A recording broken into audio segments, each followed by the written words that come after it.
This episode of The Dig is brought to you by our listeners who support us at patreon.com and by In These Times, an independent nonprofit magazine dedicated to advancing democracy and economic justice. The latest issue of In These Times features in-depth profiles of the winners of the inaugural Labor Organizer of the Year award.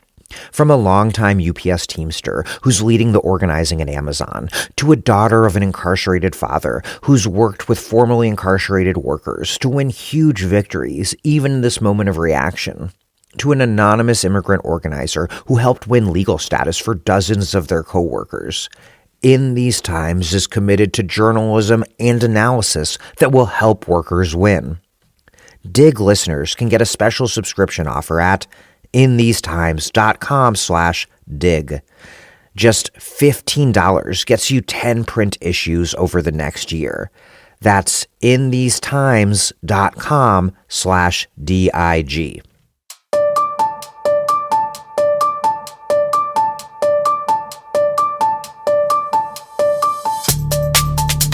Welcome to The Dig, a podcast from Jacobin Magazine. My name is Daniel Denver, and I'm broadcasting from Providence, Rhode Island. Today, student debt in the United States stands at nearly $1.8 trillion. This episode goes deep on how this came to be, how student loans became the dominant mode of paying for college, and why that led to disaster. We could have had properly socialized higher education, with funding dedicated directly to institutions, and those institutions providing free college for all. But policymakers instead constructed a complex system of government-subsidized student lending with ruinous consequences for borrowers and society as a whole. Today's discussion is with Chenjerai Kumanyika, Mike Pierce, and Ryann Liebenthal, interviewed by guest host Astra Taylor. Together, they trace how this all happened, discussing Liebenthal's book, Burdened, Student Debt and the Making of an American Crisis.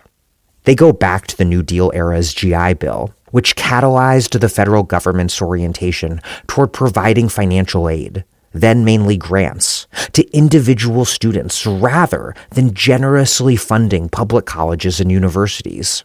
Later, the Higher Education Act of 1965 made student loans a cornerstone of educational policy. By the time the Cold War era gave way to the Reagan counter-revolution, politicians in both parties promoted borrowing as the means by which young people could access education and, allegedly, upward mobility, causing student debt to metastasize, while private lenders and loan servicers like Sallie Mae raked in profits. After the crash of 2008, the Obama administration staved off a collapse of the student loan market by moving student lending in-house, initiating the system of direct lending that we have today, an arrangement that has effectively turned the Department of Education into a massive bank. Student loans landing directly on the federal government's balance sheet meant that the federal government also had the power to cancel those debts. Power grassroots organizers pushed officials to use. Under pressure, the Biden administration ultimately canceled nearly $200 billion in student debt. But the White House refused to decisively issue the mass cancellation it had promised voters, despite clearly possessing the executive authority to do so. Right-wing litigants and conservative Supreme Court justices took advantage of that ambivalence to block various avenues for relief. With Trump in office a second time, a profoundly hostile federal government is now creditor to tens of millions of student debtors across the country. After this interview was recorded, the Trump administration announced its plan to unleash the full force of the government's collection apparatus on struggling student debtors. Experts estimate that 1 in 12 adults, or 21 million people nationwide, will be directly harmed by the administration's actions in the student loan market. But the ripple effects will be much wider as families are plunged into poverty and working-class people avoid higher education out of legitimate fears of a future dragged down by unpayable debt. Meanwhile, Republicans in Congress are poised to change the existing federal student loan apparatus in ways that'll push borrowers into even more predatory, private lending markets. As this episode details, right-wing attacks on student loan cancellation and the student loan system more broadly are key prongs of the far right's intensifying war on education. In order to effectively combat this authoritarian agenda, we need to understand how we got here and why the student loan system cannot be fixed, only abolished. The only effective solution to the crisis of higher education is to finally make college free for everyone. Before we get this podcast rolling, The Dig is a listener-supported podcast. The way that listeners like you support us is by making a contribution at patreon.com/thedig. Many podcasts make money by paywalling every other episode, which uses a bit of a heavy hand to encourage listeners who want to listen to everything to contribute. And that makes sense. It's the model that generates the most revenue. We at The Dig have successfully tried something different. We paywall nothing because we're a nonprofit political education project, and we really, really want everyone to listen to everything possible. And that model only works because so many of you voluntarily contribute. We make way, way less money this way, but we make enough, and that is good enough for us. Plus, we have gifts for those of you who make a particularly generous contribution, and anyone who makes any sort of contribution gets our excellent occasional newsletter delivered to your email inbox. Please support The Dig. Click the link in the show notes. Contribute now. That's patreon.com/thedig. Lastly, check out our vast archives and newsletters at thedigradio.com, and please rate and review us positively on Apple Podcasts and Spotify. Okay, here's Chenjerai Kumanyika, Mike Pierce, and Ryann Liebenthal, interviewed by Astra Taylor. Mike Pierce is the executive director of the Student Borrower Protection Center, a policy advocacy and litigation nonprofit focused on combating predatory student lending. Mike founded SBPC after more than a decade working on Capitol Hill and at the Federal Consumer Financial Protection Bureau. Chenjerai Kumanyika is a professor at NYU's Arthur L. Carter Journalism Institute, an award-winning journalist and audio documentarian, and executive producer and co-creator of the Peabody-nominated podcasts Uncivil and Empire City, the untold origin story of the NYPD. Kumanyika is also an at-large council member of the American Association of University Professors, where he organizes fights to build and defend higher education that serves the common good. Ryann Liebenthal is a writer and editor living in Oakland, California. She has been researching and writing on student debt since 2017. She's the author of Burdened: Student Debt and the Making of an American Crisis. Astra Taylor is a writer, filmmaker, and co-founder of The Debt Collective, the world's first union of debtors. Her books include Democracy May Not Exist, but We'll Miss It When It's Gone, The Age of Insecurity, Coming Together as Things Fall Apart, and co-authored with Leah Hunt Hendricks, Solidarity, The Past, Present, and Future of a World-Changing Idea.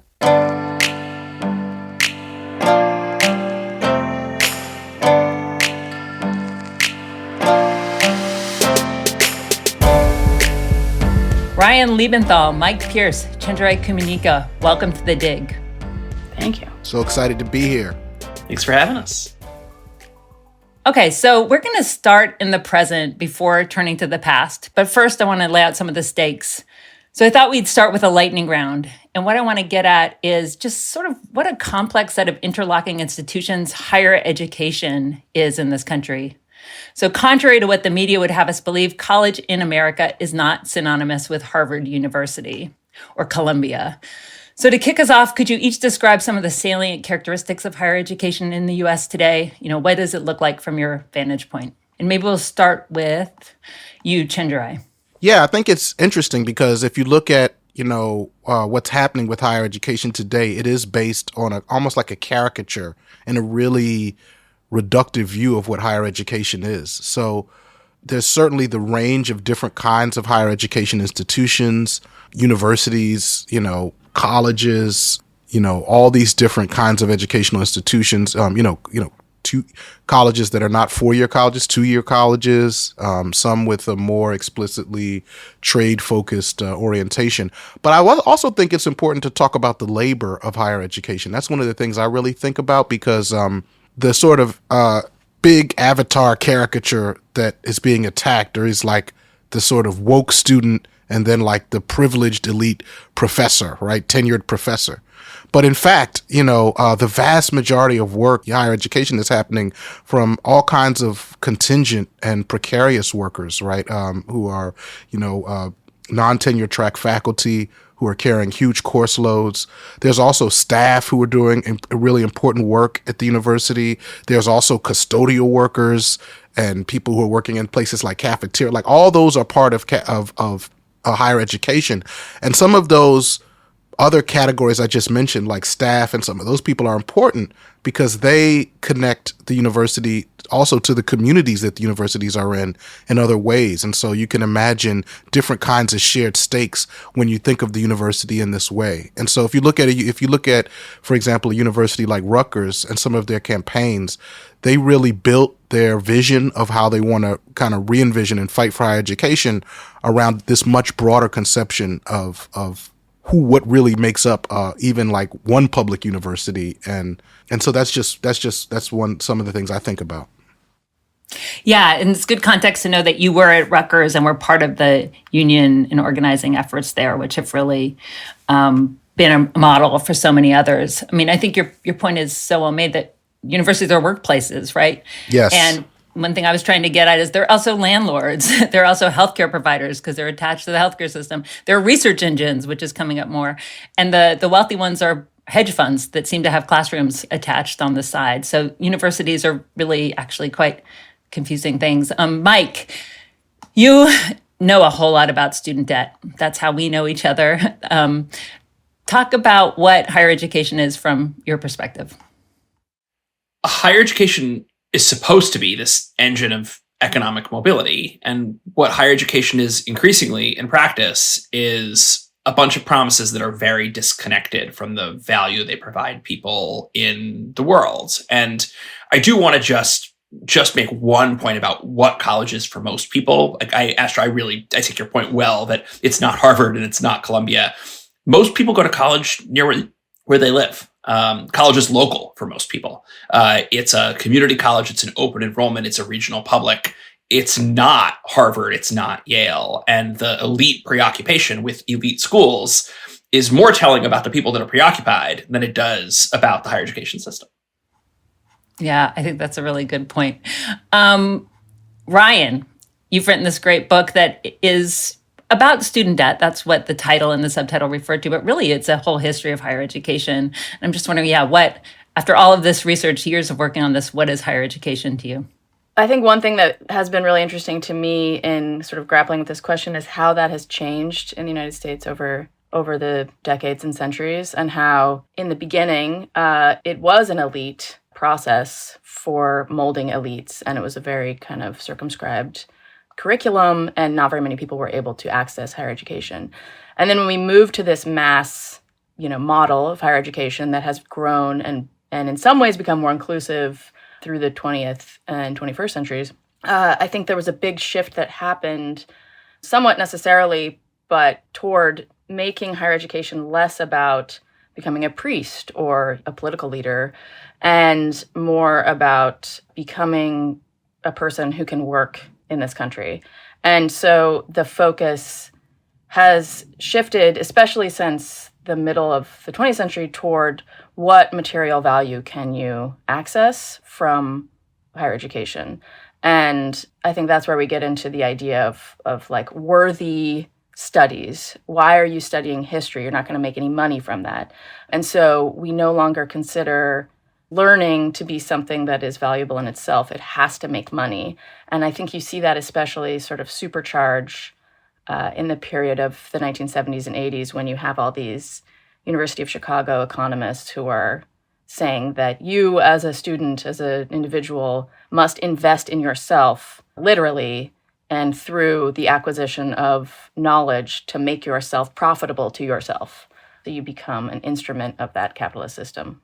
listening to what Ryann is saying, the experience of, being in the academy. I had my first appointment at Clemson University, and then I taught at Rutgers, and I now teach at NYU. And one of the things that's consistent across that is, first of all, this debate about whether the university should just basically be like job training, right? And in some ways, universities trying to make the case, understandably, that, we have that value. But what's also interesting is the experience of students who are like in a place like Clemson, and I mean, a lot of universities, you get students who by the time they get to university, they've already been molded to think of themselves as like these economic subjects, right? Who are maybe not allowed to have an artistic life, not allowed to have curiosity, not allowed. And so they're in there like, I'm here. And so I've taught it mostly in the humanities. So I sometimes will get students who come out of STEM with with instructions they got from their family. Like, keep your eye on the prize, which is a job, right? And keep it in focus. And then, but what's happening is they're learning, they get excited by it, and they wind up in a dilemma. They're like, I'm actually really like what I'm learning over here in philosophy, or I took a feminist course, or I'm like, or I'm, whatever it is. And it's both inspiring and painful at once to see people's humanity trying to come out and not be boxed in. And at the same time, seeing that like there is actually this whole structural reality that has produced this tension, and that even if I myself want them to just be like, yeah, hey, forget all that, just do what you love. But I know, like, in the end of the day, they are going to face those pressures. So it's just really interesting to see that. Yeah, and those pressures that often take the literal form of debt that you are paying for years and decades. Yes. Yeah, I mean, Ryann, I know this is a big question, but, I wanted you to maybe quickly touch on, you mentioned something called the triad in the book, and not to get sort of too wonky or technical, but the United States is also very different than other industrial democracies. And I think it might be good to put some of that on the table as we move forward. My actual initial experience with other models of education, of higher education, is that I spent some time in France, both as a high school student, an exchange student, and then teaching English after college. And I spent a lot of time around a university. And essentially in that country and in many other, especially European countries, there is one central Ministry of Education that essentially directs and centralizes all of education from the lowest to the highest level. And at the secondary level, for instance, they set the curricula for the entire country. There is no federal system like we have where states get to pursue their own pathway. And so it's a lot more kind of unitary. Therefore, you don't ever have to worry, like, is this university I'm going to legit? Is it good? What are going to be the outcomes? Because ideally, it's all kind of flattened for everyone. Obviously, there's some variability there. But in the United States, in large part because of our strange federal system, we have this very sort of hybridized model. And so there is no central Ministry of Education. Obviously, at least for now, there's a Department of Education. And this really started to take shape after the GI Bill, when there was a huge run of huckster for-profit trade schools that were really just scamming the government out of GI money. We established this system in which there are independent accreditors who are supposed to go and audit schools and verify they're adhering to certain parameters. Oftentimes it doesn't actually really include quality of education, but more kind of their overall legitimacy. And then there are state agencies that license schools, and the Department of Education oversees their schools' adherence to certain federal regulations. So you have these three entities that are supposed to ensure that all schools at the higher education level are operating legitimately, in good faith, and adhering to all the rules and regulations that they're supposed to. But unfortunately, that often breaks down in various ways, one of which is that the states really get to decide what their licensure is based on. And in many states, it has come down to just paying a fee. So it's like getting a fishing license, rather than actually ensuring any kind of value or responsible adherence to these systems. And accreditors are independent, peer-based organizations. So for instance, a for-profit school is going to be accredited by a group of individuals who belong to peer institutions. So it's kind of the wolves regulating themselves around the henhouse. And they have an incentive to accredit each other because they know that at some point in the future, they're going to be accredited, and that institution might be responsible for deciding if they get accreditation or not. And so the whole thing is just kind of corrupted by this accreditation system. And the federal government in the past has really resisted becoming directly involved with determining whether schools are to be accredited or are valid because of this reluctance to really get involved on the local level, that should be the responsibility of states and localities to control their education system. But unfortunately, that allows for a lot of problems and outright fraud and corruption. Really, the only thing I would add is that there is like a secret fourth member of the triad, and that is the Office of Federal Student Aid, which is, for folks that don't follow this day in and day out, it is the $1 trillion bank nested in the United States Department of Education that has a very different set of incentives from the rest of the federal government and from the people that it's supposed to be serving. And it determines whether a school is able to participate in the student loan program, whether it is able to offer its students Pell Grants. And that determination, what's called a program participation agreement in bureaucrat speak, is the actual lever that the federal government has to either discipline poorly performing programs, or in this nightmare that we're living in now, not to speed this too far up to the present, but in this nightmare that we're living in now, it is the direct mechanism that the United States can use to control institutions of higher education. Okay, so we'll get into all of this more, but I actually want to go back a little bit to some of the stuff Chenjerai was getting at, which is this tension between education as self-development, as a democratic good, or as a profit center, as mere job training.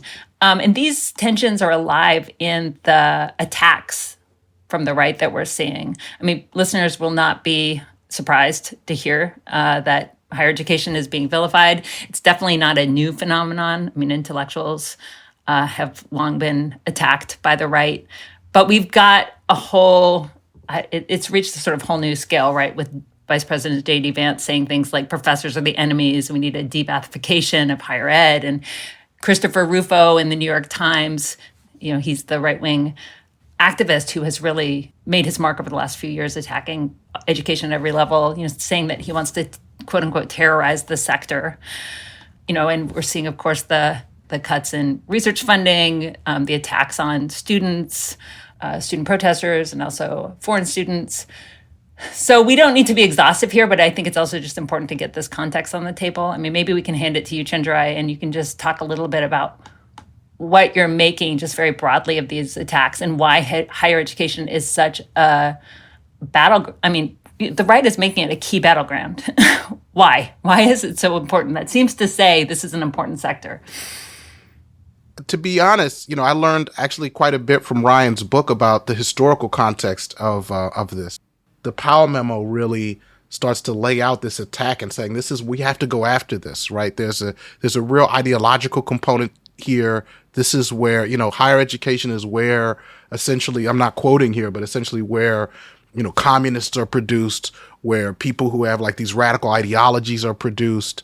And so I think that there's some continuity, because if you look, for example, look at what's happened in the last decade, right? Or the last, I would say even like 15 years around all these things to do with DEI, to do with movements that have risen up from Occupy, to things to do with like, Black Lives Matter.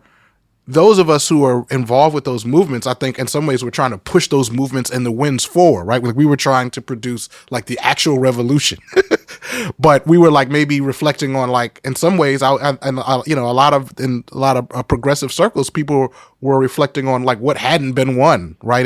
And trying to think about why we weren't being more effective in actually transforming some of these structures, which is, I think, part of what we're supposed to do, right? We're supposed to keep pushing. But meanwhile, from the perspective of our opponents, that political education that's happening on a mass scale, where you see people taking to the streets, you see people's fundamentally sensibilities changing around things, whether it has to do with structural racism, whether it has to do with, this whole, the idea of like the 1%, the 99%, whether it has to do with the funding structures of police, whether it has to do with Palestine, like whether it has to do with gender, rights and what, sexual assault, consent, like this massive shift in how people understand things that's occurring.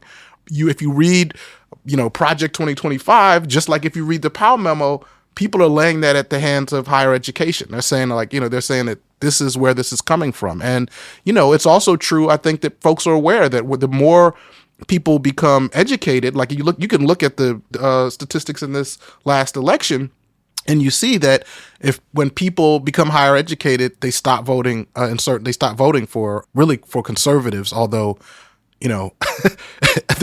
in my parsing of this election, you really sort of didn't have a choice about voting for conservatives. You just had to vote for conservatives and the Democrats, or conservatives who were Republican Party. But so I think that like they're aware of that, and I think that that's one component of it. But I think that it is important, I think, to not limit it at all in some ways. And I think the very conversation we're having is important because it lays a real material basis to this attack, right? This wasn't just about targeting certain groups. In fact, there is a way to say like that superstructure of talking about the woke idea, like they're serious about that. But what they're even more serious about is literally just turning, as you put it, Ryan, the borrowers into a product. Right. And just literally robbing resources, going after this stuff and transferring wealth. Right. And then also changing people's sensibility. And I think I'll just end by saying that like the changes that you chronicle in your book are so profound in terms of how we think about higher education, who should be educated, what it's for, that it's hard for me to even say what's more profound, the financialization of student debt and what that wrought, what that unleashed, or what that actually did to people's subjectivity around education. I don't know which one is more profound. They're both huge, but those were both by design. Not to say it was, it didn't have to work out this way. It's not like, there's always contingency, but it is deep to see how it was by design. And your book, as I said, is ostensibly about student debt, but really it's an amazing history of higher education in this country. You hinted already earlier in our conversation that education used to just be for elites. It was for clergymen, right? So Harvard is actually older than the United States, founded in 1636 or something like that for the priestly elite. And then, of course, there were the land-grant colleges of the 19th century. So higher education's been around a long time, but one thing you said, and it really struck me, was that by the time of the New Deal and the GI Bill, that was actually a period when, for most people, even getting a high school education was an aspiration.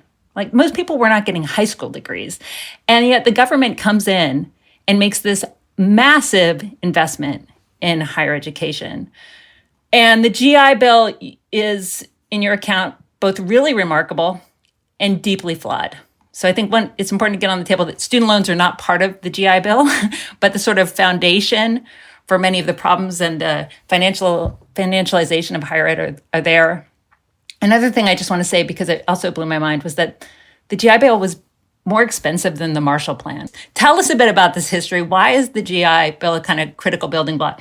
What were its assets, its attributes, and also those flaws that we're still living with today?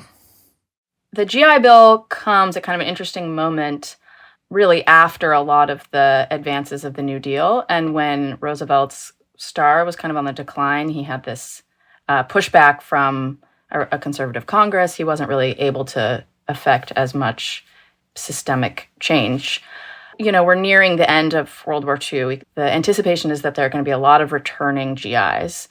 And obviously a lot of almost exclusively men were deployed. And so right after coming out of a huge depression and labor force catastrophe, we're going to have all these men coming back and they're going to be looking for jobs. And there's the possibility that we're going to be plunged back into another recession or depression, some kind of serious economic crisis. And so that was really top of mind for a lot of people. And I think pushing higher education was not really the point. The point was to manage this domestic workforce and prevent a crisis from reoccurring. So the GI Bill also contains a lot of other elements that have nothing to do with education. There are home loans and business loans and farm loans. So there's a lot of different elements in there. But what people mostly remember is the education aid portion of it. And it gets passed as, based on your time of service, you can get up to 5 years, I think, of basically a stipend of $500. That is enough to cover all costs at any university in the United States. So it's hugely generous. But at the time, there was this anticipation that not many people would actually utilize it because they didn't think that it was essentially intended for people who were studying and had to stop to go to war. And so you're going to put them back in the university. But so many people took advantage of it that it far exceeded anyone's expectation of how many people would take advantage of it and how much it would cost. So it became this huge success, kind of almost in spite of itself. But then in terms of the way it was constructed, and there we get to some of the systemic flaws within it, it really, I think the main issue is that it treated education aid as a matter of individual worthiness and on a completely individual level. So the money goes to the school, but it's determined entirely by your military service. And that excludes a huge number of people, primarily, women who largely didn't participate in the military side of the war, although they were very much invested in the war effort at home. And so schools start applying quotas for female entrance, and some schools entirely cut off women from enrollment. And so that's a huge setback for women. And then women who were in the military were often not informed of their benefits because they really weren't targeted for this benefit. It wasn't intended to lift up people's education. It was intended to get people jobs and get people out of the workforce, really.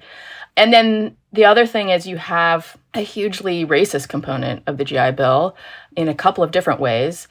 One is that Black servicemen were often not informed of their benefits, or they were pushed toward trade schools, vocational training, which was an element of the bill, even if they were eligible for college. So you have stories of people who are saying, I want to go to the University of Illinois, and the VA officer or administrator they were trying to get their benefits from would say, no, you need to go to some kind of vocational school because that's not really going to be useful for you. But also in the very design of the bill, there were racist structurings trying to make sure that the whole success of the bill would not upend sort of a segregationist, white supremacist model in the South, either by allowing Black people to earn more money than their white counterparts, or to provide some system for dismantling segregation at an institutional level. So that is another huge flaw. And to me, it's sort of one of the foundational ones. And then the other is that, again, it basically sets higher education as a form of workforce, both training and value. So the whole point of higher education is to benefit the labor market on an individual level. So you see this kind of reflected in future student aid packages that essentially follow on the model of the GI Bill, but mostly turn that huge grant gift of student aid into a loan. One of the things I found so fascinating about with the story you're telling was, I think you do a great job of saying, like, look, mostly when we hear about the GI Bill, it's celebrated, right, as like this moment in America when, this was extended to all these folks, but that it was also a sort of dialing back of a more robust New Deal project, which would have envisioned higher education in a different way, not as an individualized commodity. Like that was one of the key distinctions between the Roosevelt's plan for this versus what happened in the GI Bill. Prior to the GI Bill, there was this entity called the National Resources Planning Board that was kind of directing all of these New Deal programs and coming up with new ones. And they had written this huge report, and it outlined it was like 600 pages or something. It had all these different programs and ideas for, expanding New Deal programs and institutions. And one of them was a program of aid for education that would have essentially allowed anyone to get some amount of free college. It was kind of like, the 14th grade idea that you pay for 2 years of people to go to school. I don't know that it actually outlined that, but it was essentially that anyone who could benefit would be able to attend some amount of higher education at no cost to themselves. So kind of extending secondary education up the line. And it came at a kind of bad moment for Roosevelt, right before, the attack on Pearl Harbor. And so it kind of just gets pushed to the side and not really taken seriously. And instead we get this GI Bill that is much more targeted toward managing the economy than helping people. I just think it's so important because even with what, we know that there's all kinds of limitations with even all the New Deal programs. But I just think it's important that these different sort of ideas about what education could be were present at the same time. And one gained ascendancy, but it's always important because there are those who just want to cast history as like something that's just, this is the way it played out and it was all a plan. It's like, no, even at that time there were, people, there were different things at work. And so I just love the way that you roll out exactly how that happened and even why, for example, veterans got chosen out, selected out as a particular class of people that were going to get this benefit. And one thing I wanted to add, which I forgot to say earlier, is that talking about this sort of racist underpinning of the GI Bill, included in that, sort of preceding it, is that there was a lot of pushback for even having Black servicemen at all. Obviously, the military is segregated. The reason, and central to this is this Congressman John Rankin, who's from Mississippi, who's like one of the most racist congressmen we've ever had, who got into a fist fight on the floor of the House, I think because of he offended someone Jewish by calling them a slur. But he really, really wants to keep Black men out of the military because, first of all, in the military, they're going to be earning wages much higher than they would at home and higher even than white people back in the domestic workforce. So that threatens the whole scaffolding of white supremacy. And it's really viewed in the South as a threat. And so Black men were kind of pushed out of the service in the beginning, but then the needs become so great that they kind of have to be a part of the war effort. But they're pushed into more menial jobs. So you have essentially only kind of a servant class in the military for Black men, with some exceptions.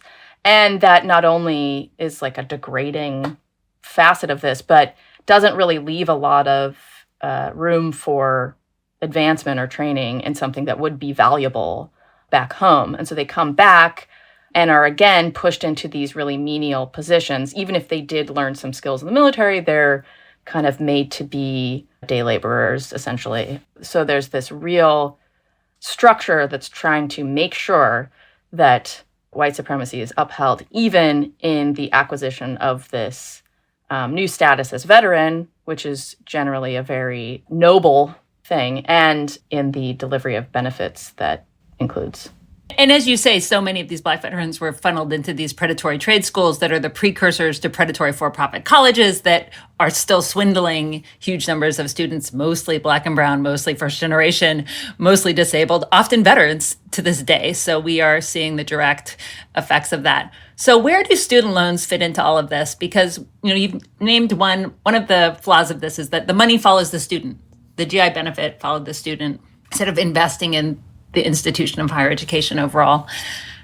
And that we doubled down on that as the United States in the 1960s. And so let's talk a little bit about the war on poverty era and how student loans become more endemic. I mean, we don't usually talk about the Higher Education Act of 1965 as one of those big 1960s era pieces of legislation, but it's very present in my mind as an organizer around student debt abolition, right? It's a Mike and I have texted many times about the Higher Education Act over the years, too many times in my humble opinion.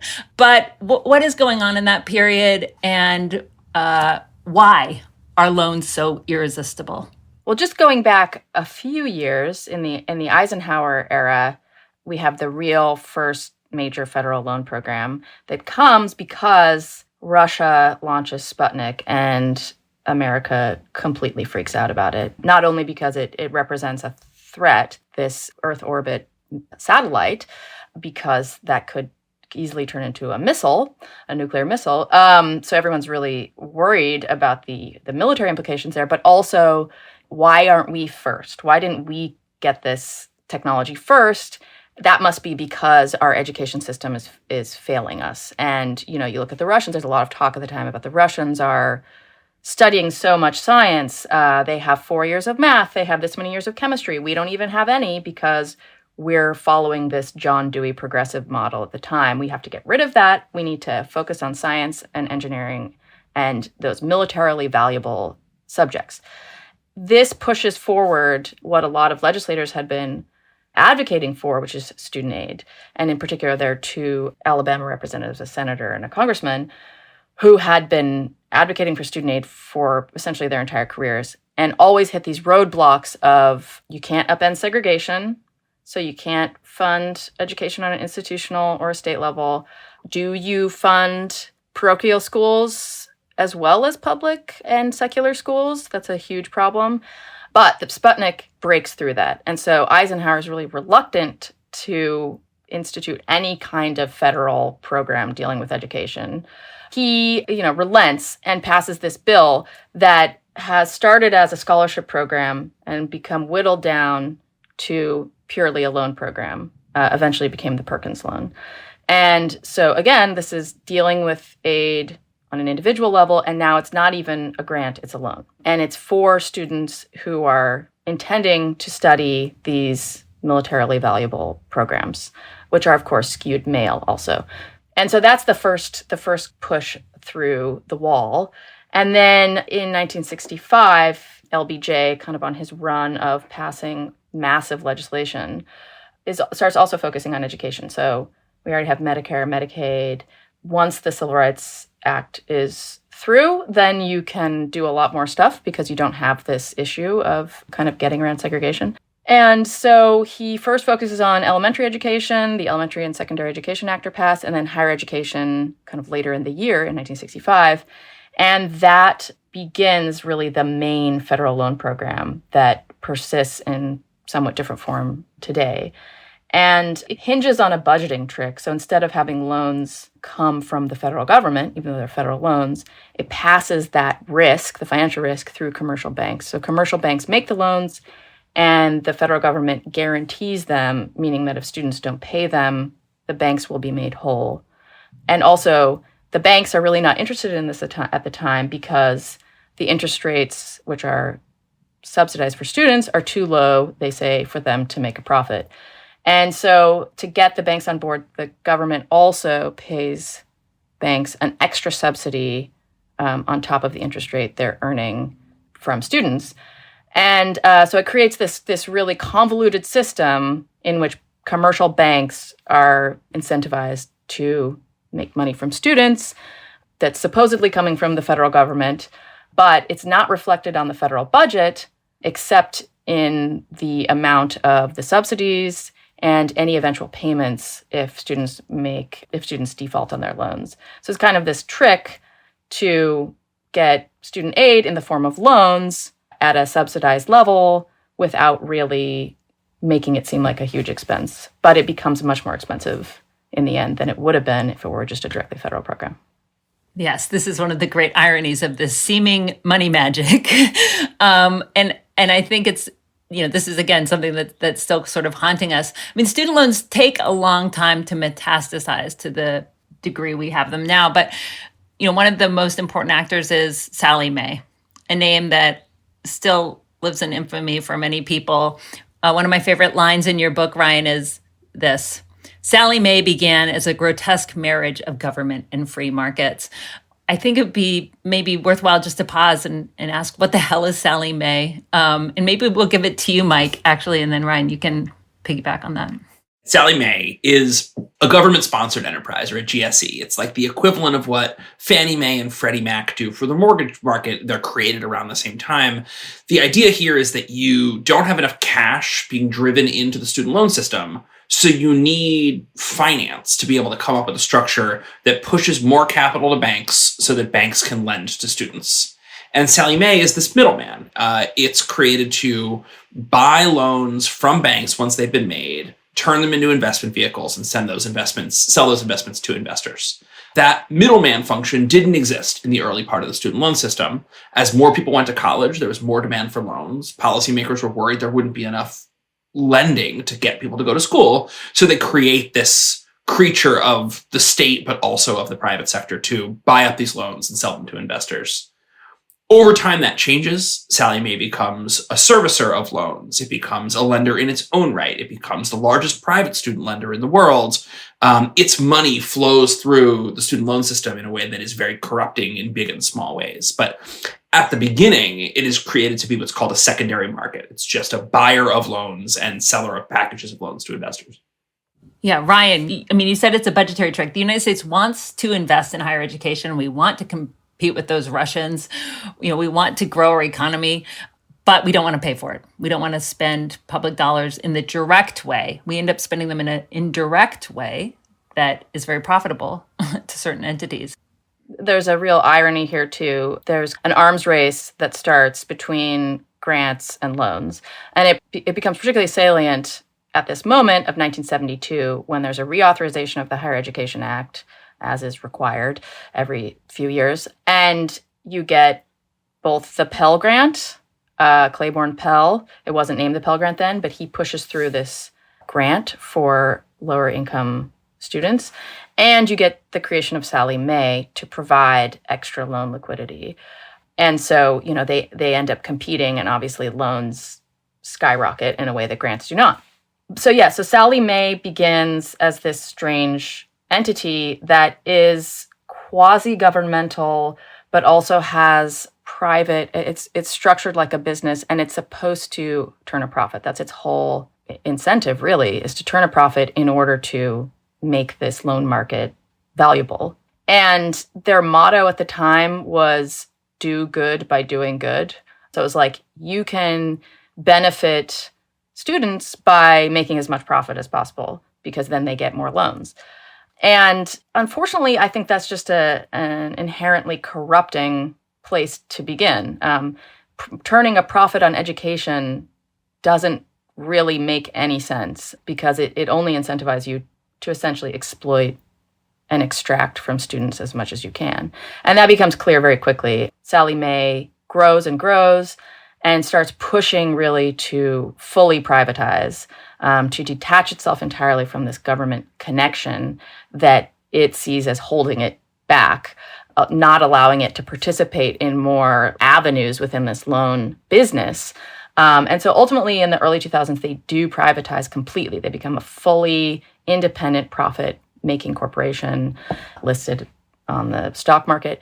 And that's when they especially begin branching out into these really lucrative fields of debt collection and servicing eventually. They basically try to ingrain themselves into every facet of the student loan making business, and they make insane amounts of money off of it. And mostly it's through targeting and profiting off of students.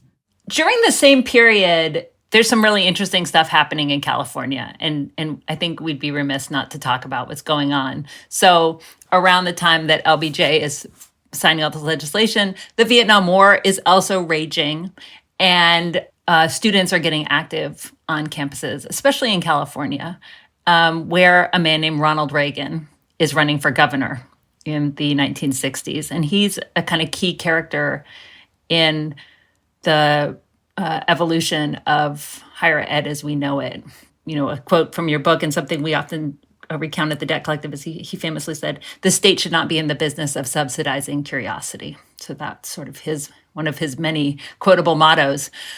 You recount some interesting stuff about Ronald Reagan personally that I hadn't known. I mean, I think people know that he was kind of ironically the president of the Screen Actors Guild when he was an actor. He kind of had a union background. But you point out that he actually went to Eureka College, liberal arts school, and he helped participate in a student strike against faculty cuts as a freshman. But by the time he was a politician, the student protesters were really his enemies. So could you talk a little bit about why this is such a salient chapter in your story, and what he learned as governor that he would then take to the White House? Eureka College is in Illinois. It was a very small Christian school, and he graduated with a 1.37 grade point average, which I found kind of amusing. And the phrase he uses is that it's his time there, he describes as 4 years on a campus with red brick walls, and you leave with a tear in your eye. So he didn't leave school hating the notion of college. Yeah, he has this as with everything, this saccharinely romanticized vision. But yeah, by the time he's in California starting to think about a political future for himself, on the University of California, Berkeley campus, so the University of California is this huge system, and it begins in a really kind of progressive way. It allows Californians to go to university or college at a much higher rate than anyone else. It's tuition free, there are fees, but it's pretty inclusive for the United States. And at Berkeley, in this time, in 1963, this student protest begins kind of organically, really. There was an alum was handing out flyers, political flyers, right in front of the campus, and he gets kicked off and told to leave, and he won't leave. And then eventually cops come to try to arrest him. But students take over the cop car, and they climb on it, and they start a kind of sit-in right there in front of the administrative office of the campus. And they just stay there, and they stay there for more than a day. And they start this thing called the free speech movement. It kind of just grows into this fire on the Berkeley campus. And the administrators don't really know what to do with it. Everyone's kind of ham-handed about how they're dealing with the students. You have this guy, Clark Kerr, who's in charge, and he doesn't really know what to do. And I think, honestly, he was probably acting in good faith, but the students hate him and see him as like a cog in the machine of this system of higher education that's really just churning you out as a number. Students are thinking of themselves as the numbers of their IBM card that they use to identify themselves as students.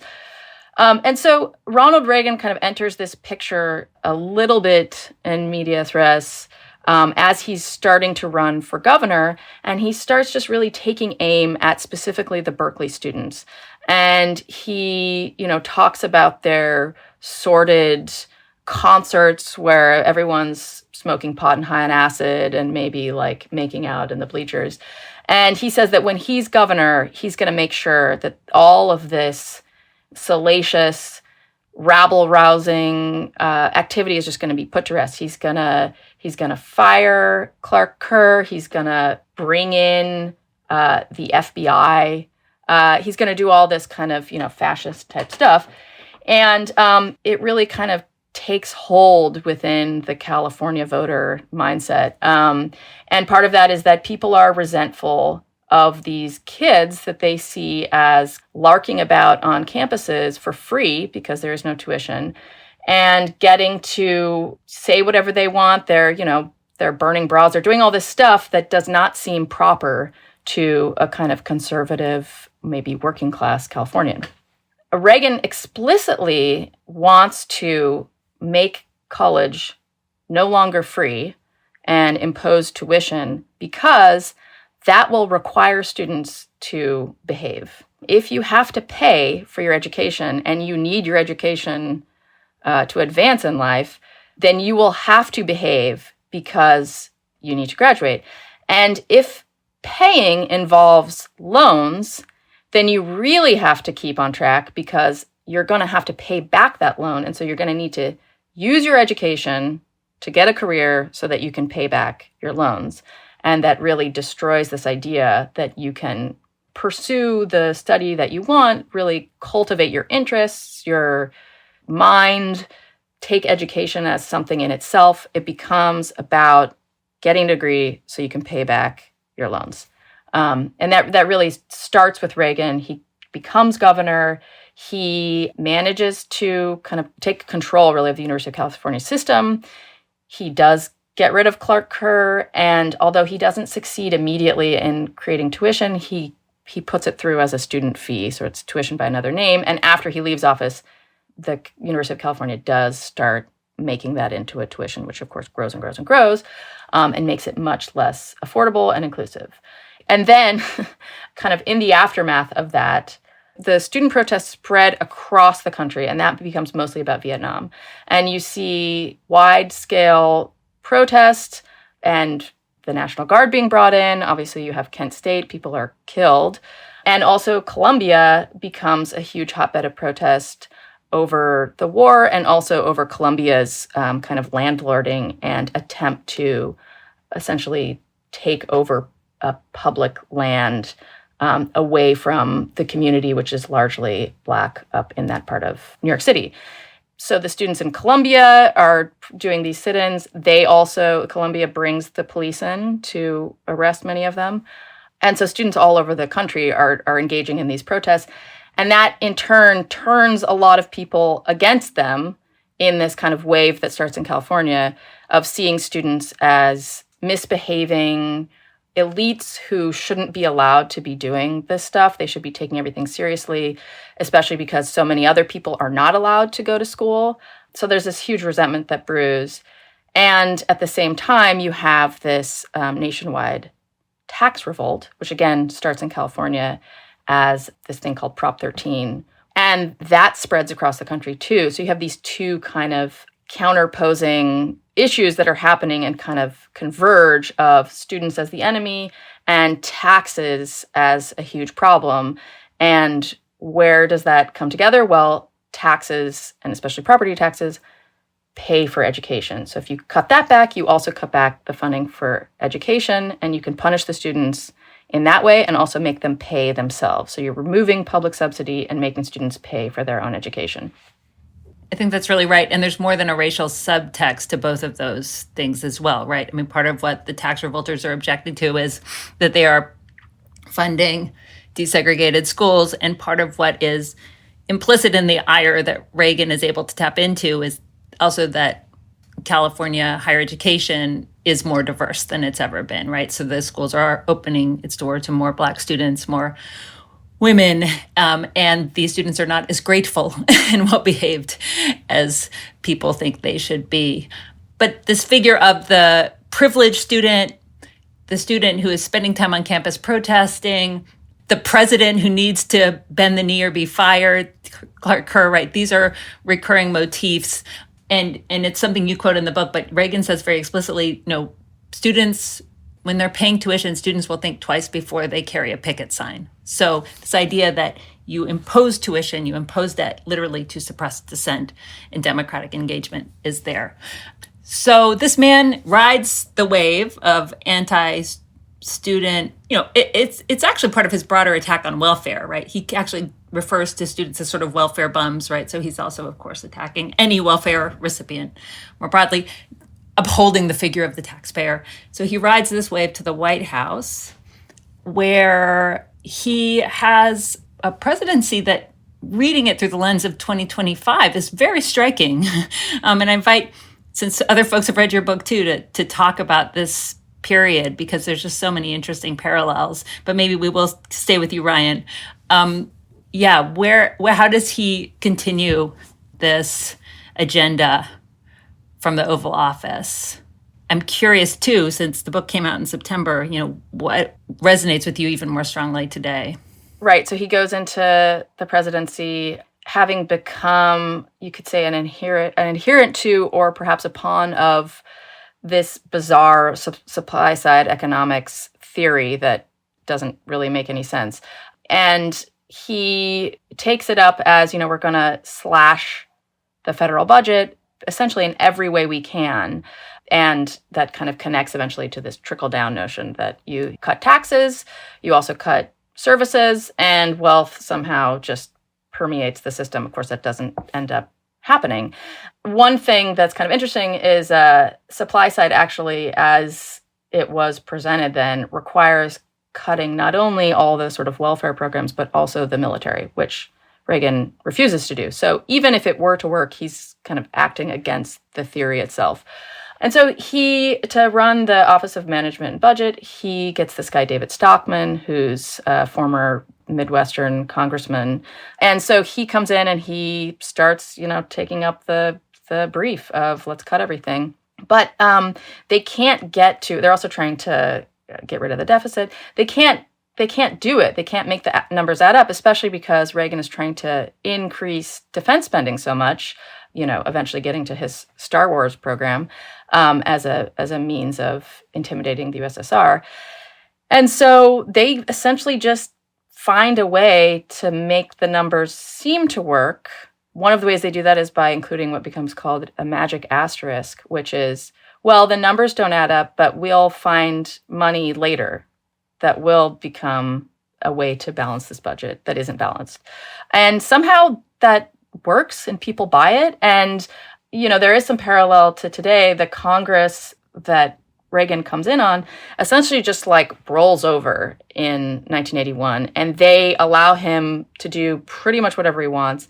And the budget stuff, it's just so many pages and it's so hard to parse that a lot of legislators just don't really read even what they're signing off on.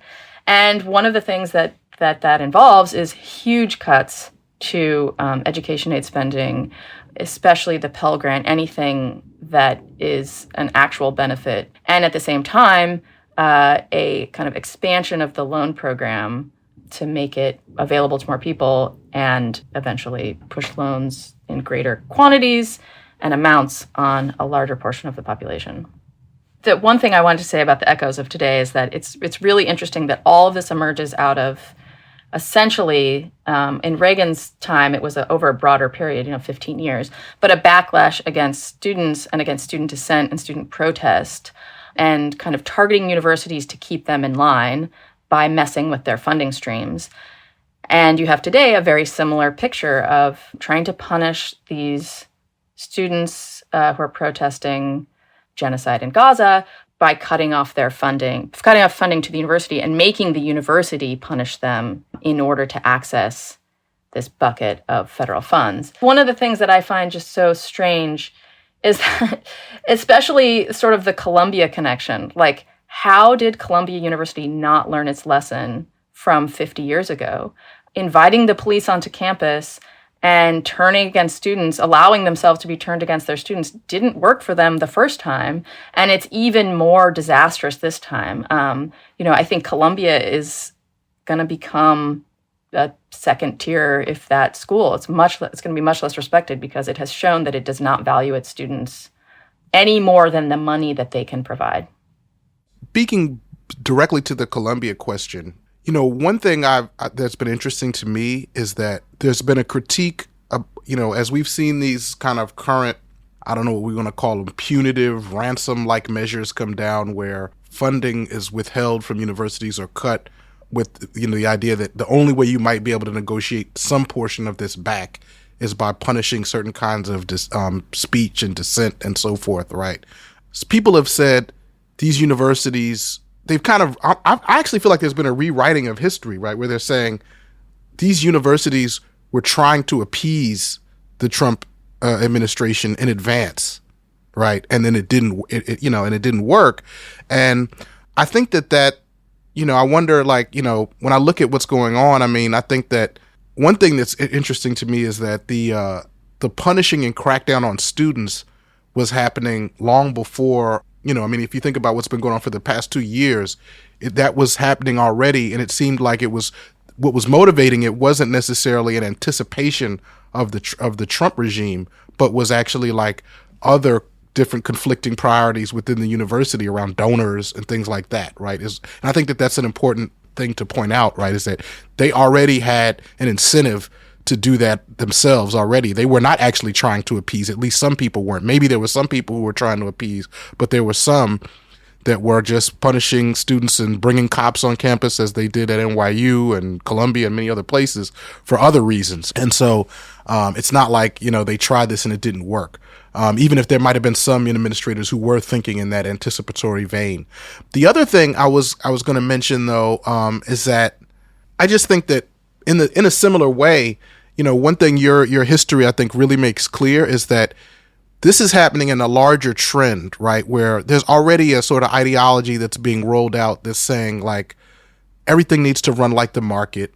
We need to discipline the students, and in a way, we need to discipline the disciplines, right? We want to exert some control over, like, the humanities and women's studies and ethnic studies and all these other things, and kind of like make them think, we want to sort of uplift the idea that, like, certain fields and certain parts of the academy really need to be under control, limited, and so that more can go into STEM and these other areas. Like, those were pre-existing priorities in the university. And you could see how that was at one point. I mean, I'm curious to hear you, Ryan, talk more about where those particular fights were, what those looked like in, previous to the Reagan administration, if they're, because now what's clear is, like, those conversations have already been having in higher education, right? Like, as people celebrate STEM and try to present us a world in which an English major or women's studies major gives nothing to the world, but only engineering and science gives everything to the world, right? It is interesting. I'll just say the way in which I don't think there's anybody at Columbia who wants to have $400 million cut, or Harvard to have $900 billion cut. I'm not going to be that cynical, but it is very interesting to note how, as some of these universities are acquiescing to this, they're actually extending an agenda that you could already see a precedent for. Like, they're saying, well, hey, look, guess what? Humanities, you're going to have to feel the pain now just so we can, just so that we can survive this, right? And it's like, and it just seemed like weirdly consistent with what was already happening. So anyway, I think that's an interesting parallel to see that, like, there was a broader neoliberal agenda in the 80s that was taking shape, right? I mean, and then this kind of dovetail with that.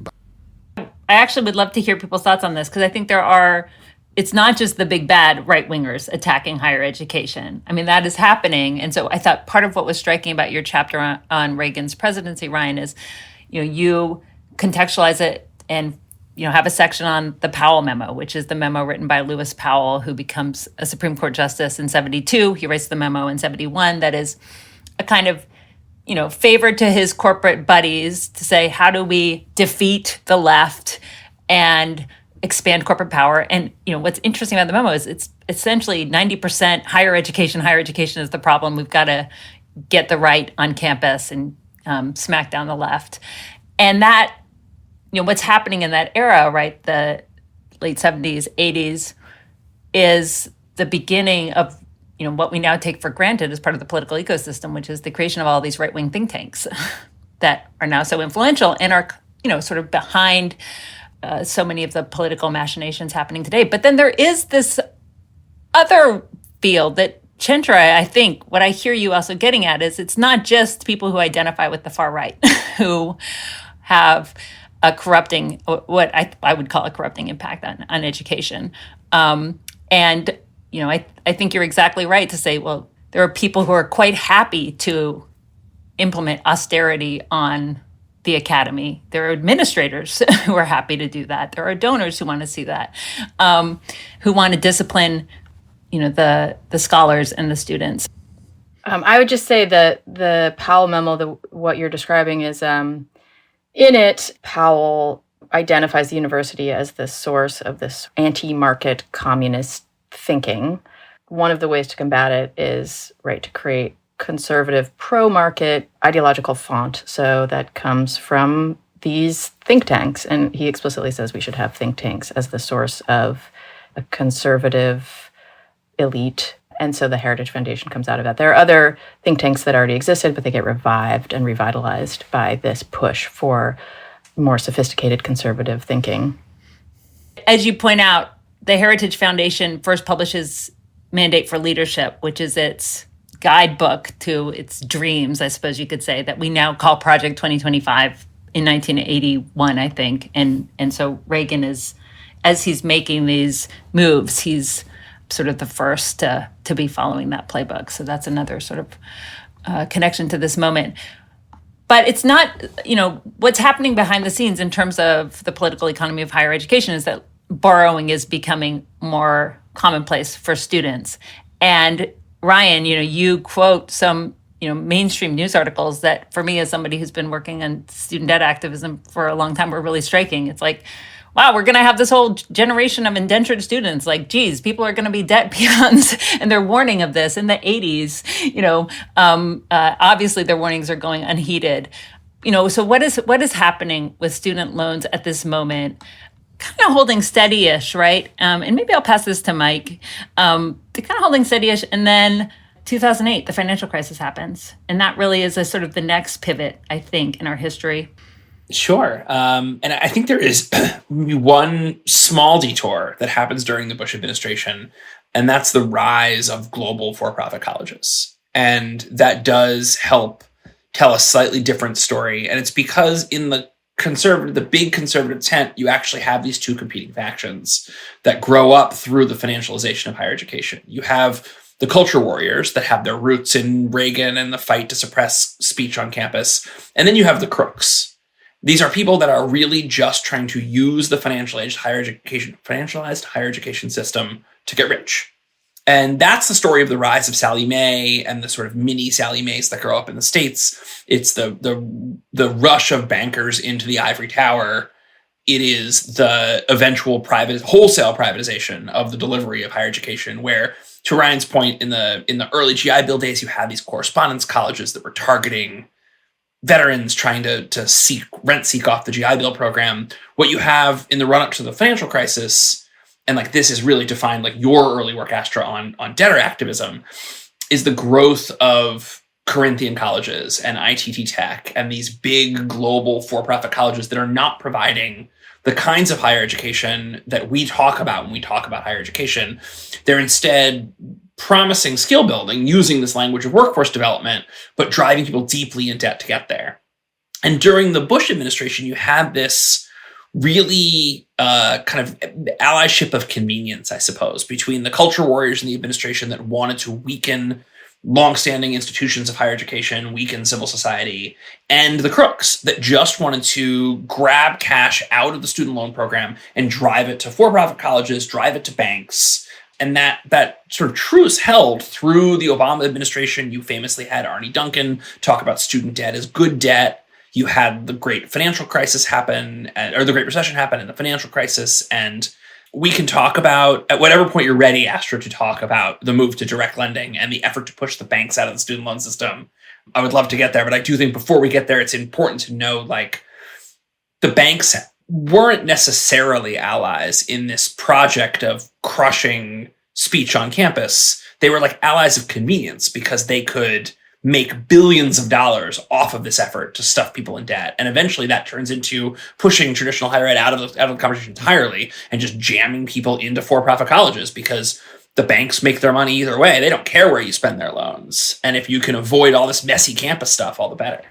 Yes. I mean, so I think that's really, really important. Thank you for bringing that up. So you've got, you're saying there's the culture warriors and the crooks and a marriage of convenience, but I guess there's also the neoliberals, right? This is where I said it's not just the far right who are like, we just want to get bodies credentialed. Maybe they're the credentialers, if we want to name them with a C to keep in the conceptual map, right? Who can't imagine a labor policy that is a federal jobs guarantee, for example.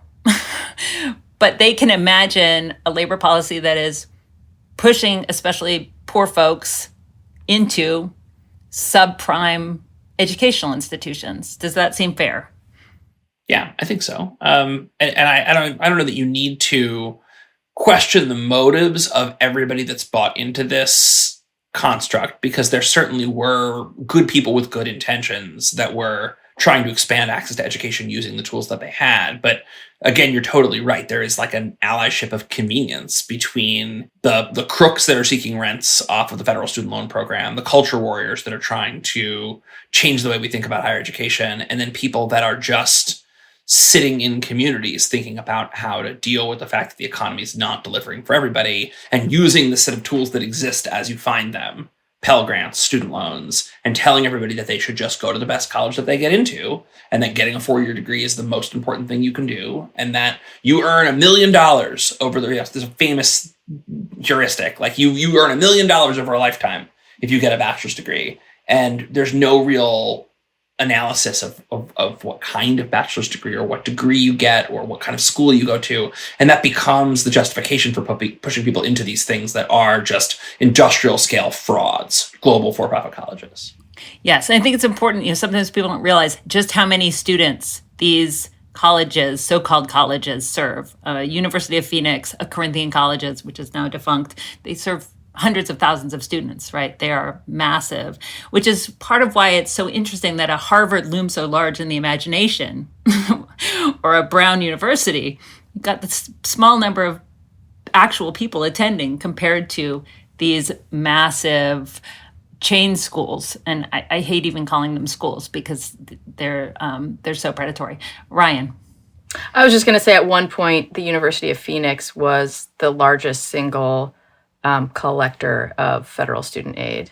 I mean, because they just have so many students. And the interesting thing about for-profit schools is that fairly consistently, like over 50 years or so, you find that for-profit schools get something like 50% of these federal aid funds while educating basically half that in terms of a proportion of students. So, a quarter of students, 50% of funds. So they get vastly more on average than essentially anyone else.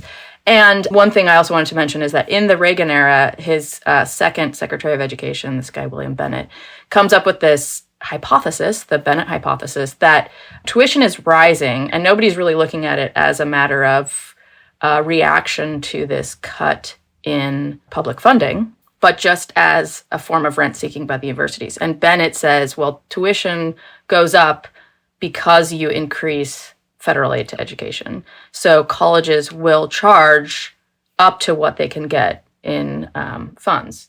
And there's really not a lot of great evidence for this hypothesis broadly across higher education, but there is one place where it is absolutely, completely true, and that is for-profit education. For-profit schools will raise their prices to exactly the amount of federal aid they can get, with a slight buffer because they're not allowed to earn the entirety of their revenue from federal funds. So they will charge just up to the line, and they will extract that from students as much as they can, and while providing, in many cases, basically nothing. So it's not a value-based proposition at all. One thing I was going to say that I don't want to take us off this thread, but I think that it's important to also talk about is the state divestment from public education. And one reason why is because at the same time, all the things we're talking about happening, like one of the things that's interesting about student debt is that it's one way that I think people try to pose professors against everyone else, right? They're like, well, you're profiting, your salary is paid by like this debt, and as though all these professors are in support of these hiked up tuition costs, right? When in fact, at least from my vantage point, what I see is that when you look at who is most vocal, aside from students, like professors are often very vocal against the tuition hikes, right? And I mean, maybe I'd like to invite more of us to be more vocal, just to say. But, we're not necessarily, it's often professors who are critiquing sort of the budget management of universities, right? And saying like, look, because for all this money that the universities are charging, right? Well, first of all, let me start out and say your book, Ryann, chronicles well the way that at the same time that all these other things are happening, states are divesting from universities and universities are raising the price of tuition. And that is, they're claiming that they have to do it because of the state divestment, but in fact, it's some of them are just riding the wave. They're saying, well, look, we can do this, and they're adding this, and you're seeing like these huge amounts, doubling, tripling the cost of tuition, right? Which is very much interrelated and driven by this whole kind of debt industry. I guess, okay, so now what I want to say is that often professors, where's that money going, right? That they're getting all this money making. Is that actually going to professor salaries? Is it going to, or is it going to like, it's called administrative bloat? other kinds of, stadiums and other things that maybe don't really actually improve what the university's mission is supposed to be.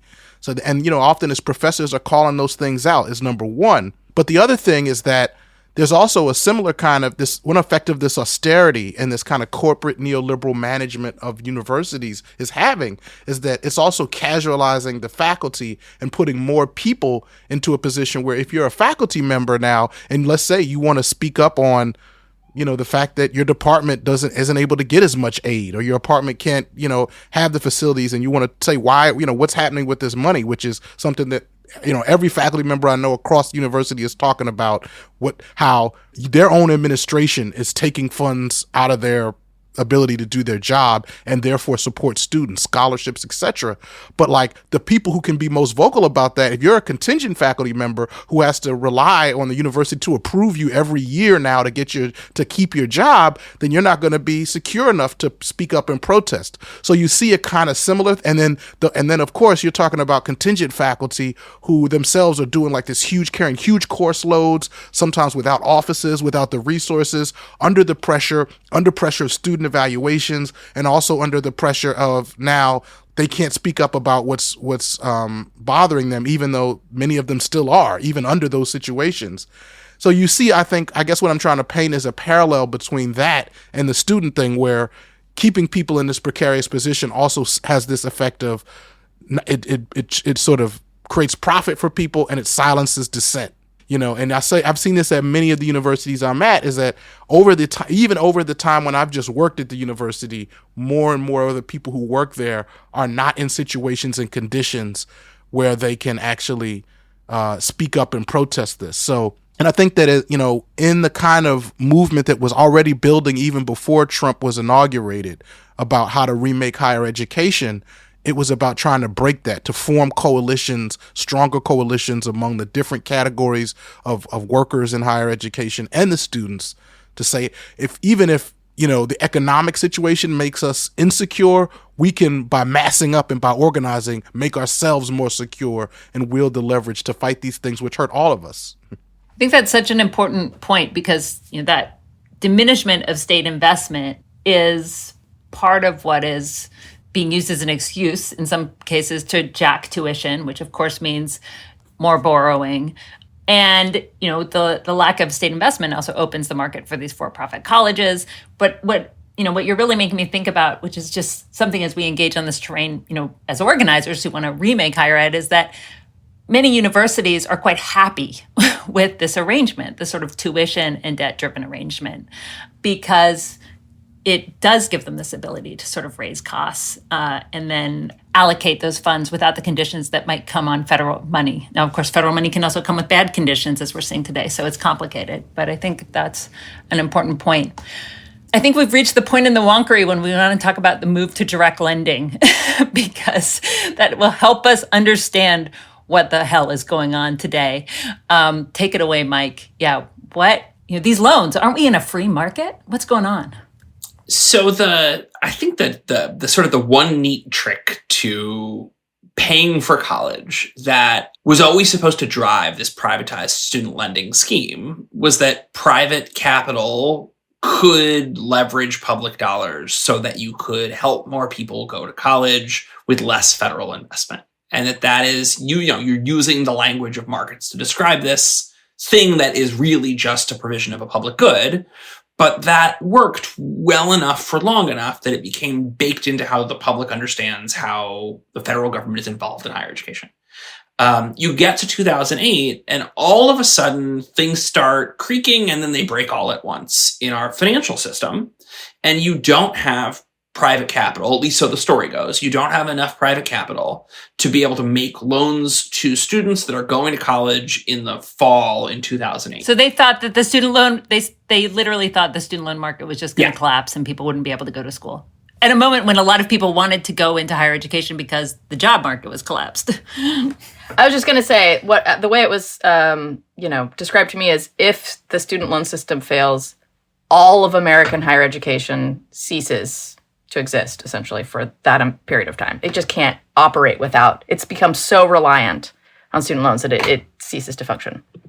So I was a House staffer when this was happening. I worked for a member of the House Education Committee. And I remember sitting there in a staff briefing when the Bush Education Department came to us and said, hey, we need to bail out these banks that make student loans. We need to pass this emergency intervention and jam hundreds of billions of dollars into the student loan system with no accountability and no oversight.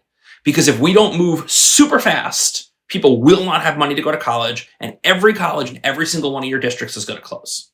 Like, the amount of alarmism at that moment in time to education staffers who didn't think about themselves as banking staffers. Like, this is not a sophisticated bunch here. These are mostly 23, 24-year-olds that really took the technical advice of the grown-ups seriously. And it's the moment that you realize that, like, the grown-ups don't know what they're doing. And the whole thing's a house of cards, and a little bit of a breeze, it's all going to come crashing down if we don't tell our bosses to support this giant bailout for higher education and also the student loan industry. And so it happens. And with basically no debate, this bill, this kind of precursor bill to direct lending passes, and the government buys off the books of Sallie Mae, Citibank, JP Morgan, hundreds of billions of dollars worth of student loans, and they become a creditor in their own right at a huge scale for the first time. It's interesting because it's under a Republican president and a Democratic Congress. It's interesting because, I think to your point, Astra, there's like this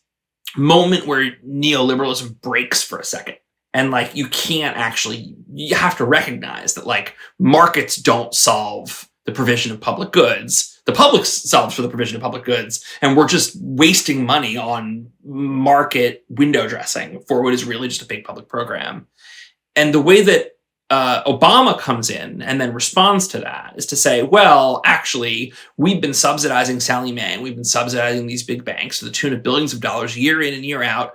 And we did that because they're supposed to make access happen. They're supposed to make sure that the loans get made. And if we can't hold them to that promise, why do we have them in the system at all? And that's the moment where you want to see a big national investment in college, right? You want to see public colleges get our money and serve people. And instead, government becomes the lender in this really perverse game of like rearranging deck chairs on the Titanic. We do more lending in the first year where the government is the lender than we did in the last year where the banks were the lender. More debt, more wreckage behind the debt. But this is somehow a public option, a public alternative to the banks. And the Obama era ed officials that framed this really cheer loud. You have the president of the United States at the State of the Union talking about how he got the banks out of the student loan system with no real eye towards what it means to have a generation of people still in debt or even in more debt. And that's like, I don't know, Astra, you should pick the story up from here because you were occupying Wall Street when all of this is going on. Yeah, well, what's interesting is actually, as an occupier who really had no credentials except for the fact I had recently defaulted on my student loans, I didn't know any of this. I just called my student loan servicer and they were like, you're in default, your principal is jacked up by 19%. And I was like, oh, fuck.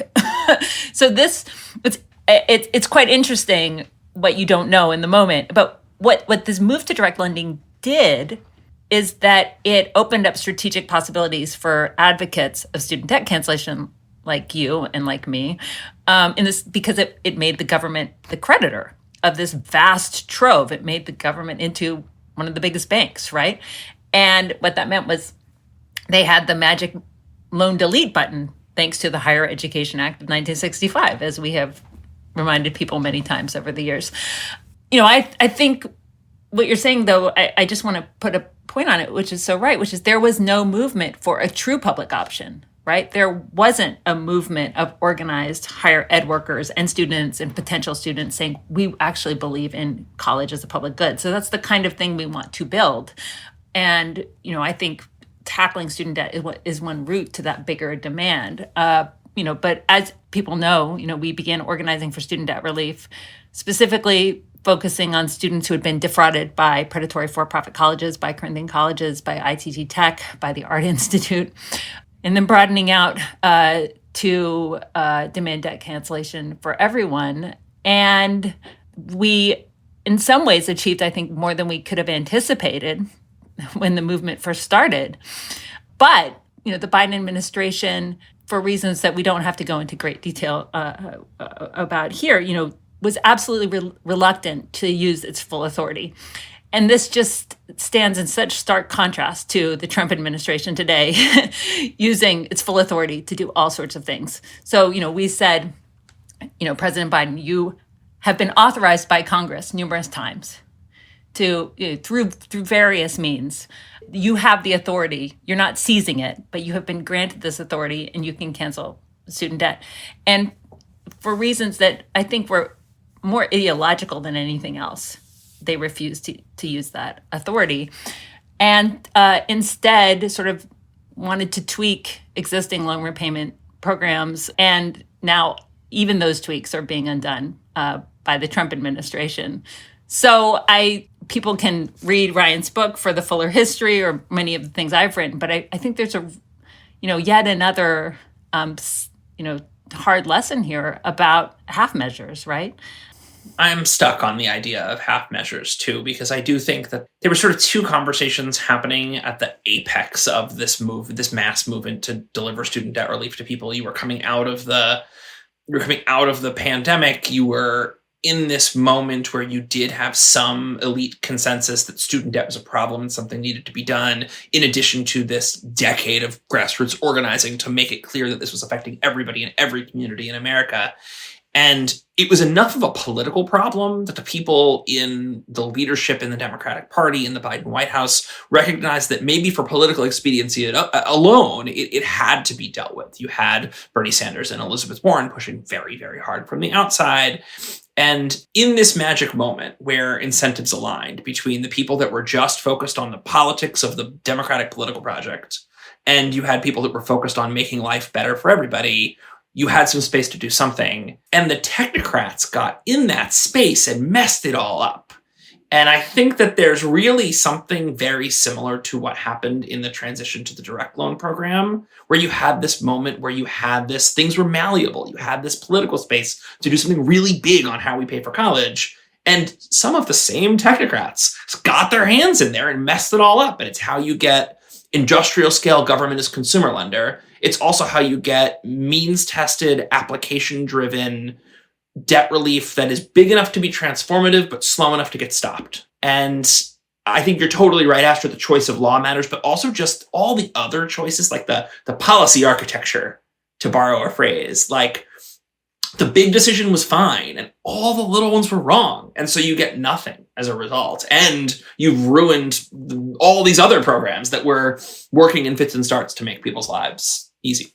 Yes, and this is why, as much as we need to keep our eyes on the fascist right and their war on education as part of their bigger authoritarian project, paying attention to this neoliberal, technocratic approach to education is really important, because they've sort of paved the way in the sense that they've also undermined their own constituency.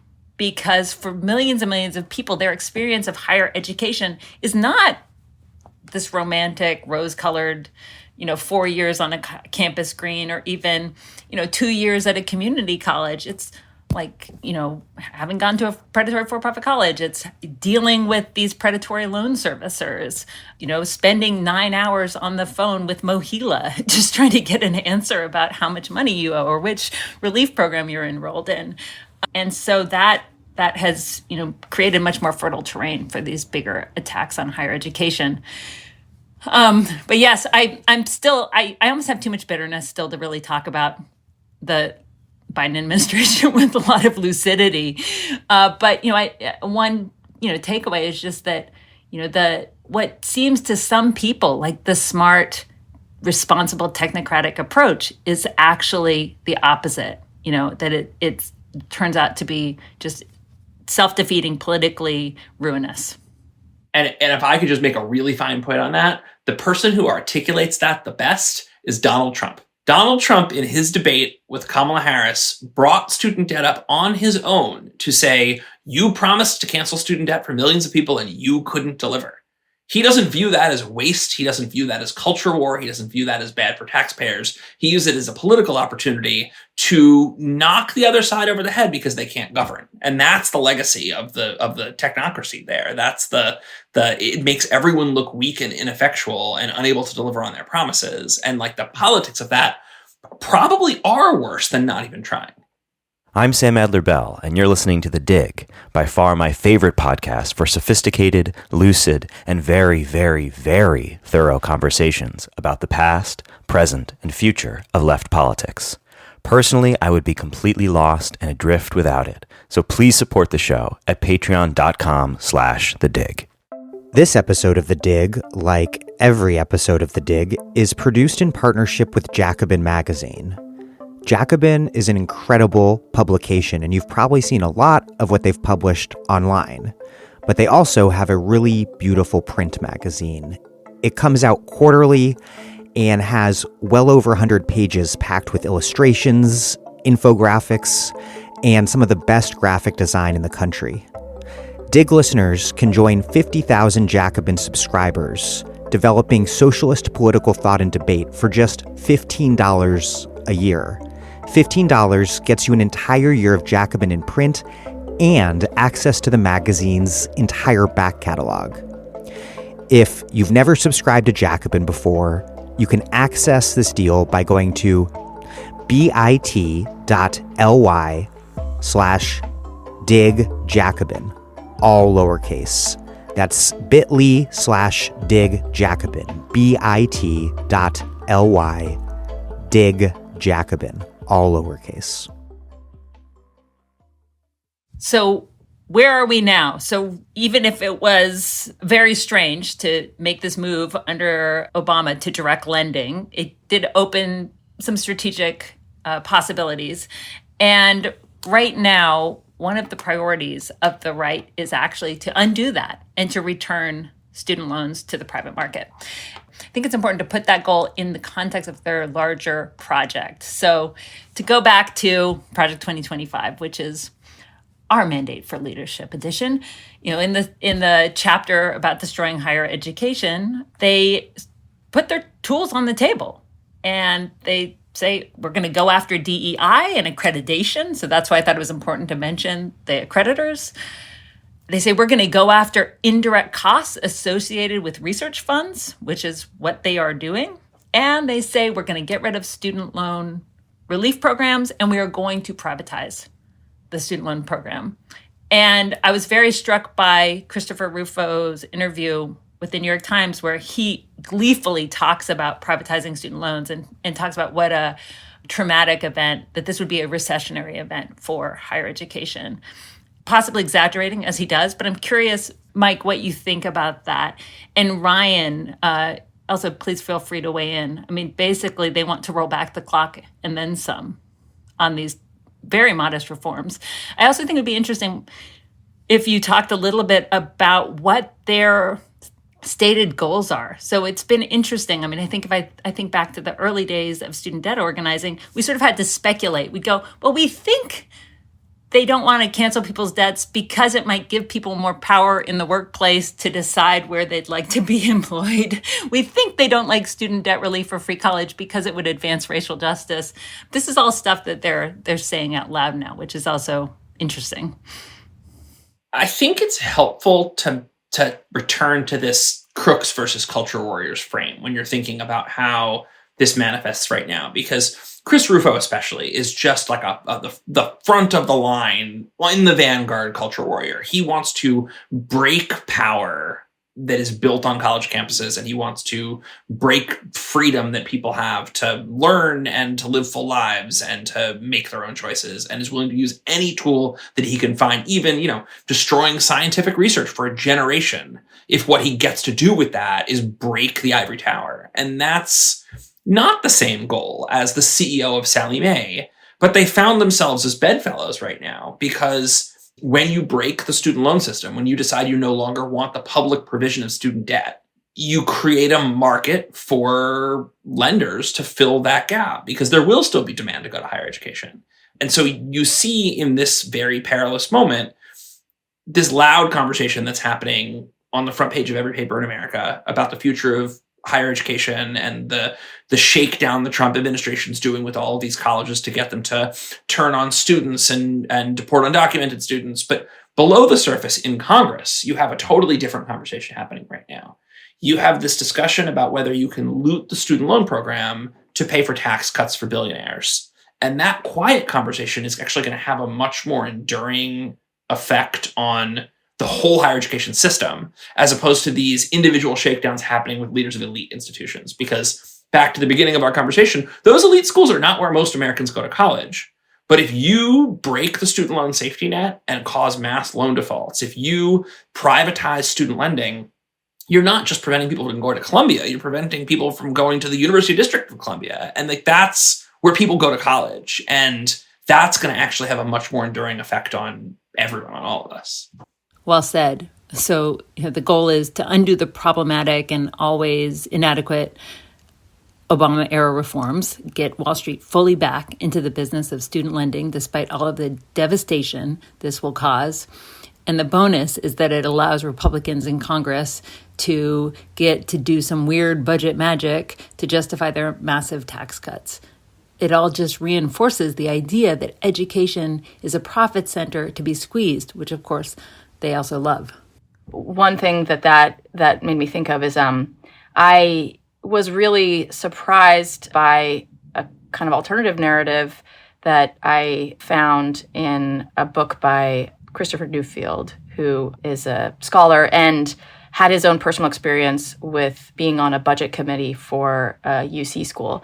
And essentially, he argues that this whole narrative about the sciences being these funding centers for universities because of these federal grants and the indirect costs is actually completely false and opposite. In fact, the federal funds have always been so conditioned that they don't fund the entirety of the research that they're going toward. And the researchers, the schools, end up taking from their general funds to pay for the research. Where do they get that money? They get it from less costly subjects. So this whole notion that we've been told all the time that, well, we have to cut this humanities major because we don't have enough money to pay for it, it actually makes no sense, because how much does it cost to pay for an English major? Not very much money. You just need a lecture hall and a professor, and you can fill that lecture hall pretty full. And so that money is actually going to pay for the sciences. So I think that's kind of another narrative just about the way that the universities tell their story, which is false. But then I also wanted to say that this whole, neoliberal turn and the way that direct loans capitalize on this earlier system, I think is, on the one hand, not inevitable or shouldn't have been inevitable, but is also just the logical endpoint of how this system viewed the funding of education. And so it kind of makes sense, following off of, Sally Mae and all the banks trying to make a profit off of student loans, that actually that becomes a profit avenue, at least theoretically, for the government. And so the government sees student loans now as needing to be of value for the budget, instead of, this is money that we're using to help students. It's, we need this to cover other elements of the budget. That is how I've read the rhetoric about what the federal government is doing with student loans. The reason why this account of debt that we get from your book, Ryann, is so important is that people still, I think, a lot of people still think of debt, even those who have it, they still think of debt as like in the way that they would if like a friend lent you some money, right? They're like, okay, like that logic makes sense to people. Like, most people who are, like a lot of, for example, you take a student who's maybe wants to go to higher, school now or is in school, they have never lived through a period where college was free, right? So that imaginary that it's something that costs money is always there for them. And then they're like, if I don't have the money, I got to borrow it, and then I actually have to pay it back, right? So that fundamental basic structure of the way that what debt is I think still in play. I think that's still hegemonic even at this moment, even as people have debt and feel that it's unfair. The unfairness just results in like shame or confusion, but the basic logic of debt. So I think an account that sort of says, without really leaning even on intention, even though, as you point out, Mike, I really like the way that you mix up and say, well, there's a lot of different intentions in play. But in the end of the day, the account of debt that has the most explanatory power is this program that robs people, right? It robs and transfer wealth, right? And all in these different ways. And I just think that it's really important to acknowledge that, because what that means, I think, for the people who are in power is they really don't have to have much discussion of what they're going to do with the money or whatever. They can tell a story that can say, look, people didn't pay back their debts. They're wrong, and they can just tap into that classic thing. They don't even have to have much of an explanation. I should also say, this is the thing, I don't know, maybe I'll throw this out to y'all because I'm not smart enough to weed through this all the way, but I will say this, that a lot of the problems, that we're facing in higher education, Astra, you were just saying, people's experience of higher education already wasn't great, partially because of these dynamics that we've laid out. And I think one element, even going beyond higher education, is just, I think there's people who are resentful at the idea that they have to get a higher education to feel like they have job security in this country.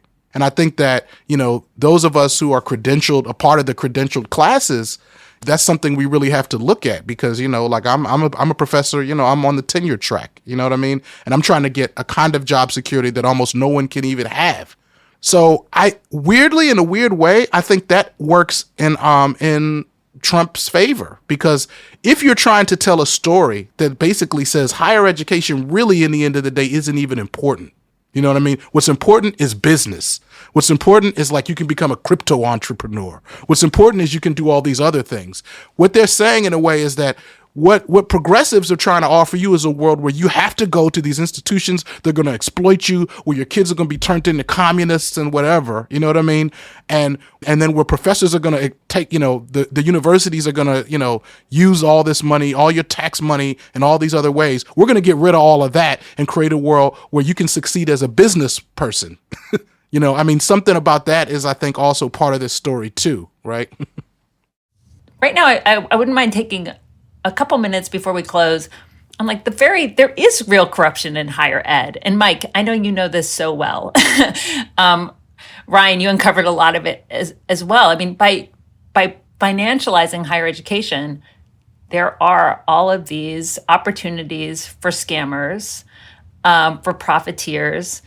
One valid, I think, critique that I have been given about the book is that I go a little too easy on the universities, and I think that is fair.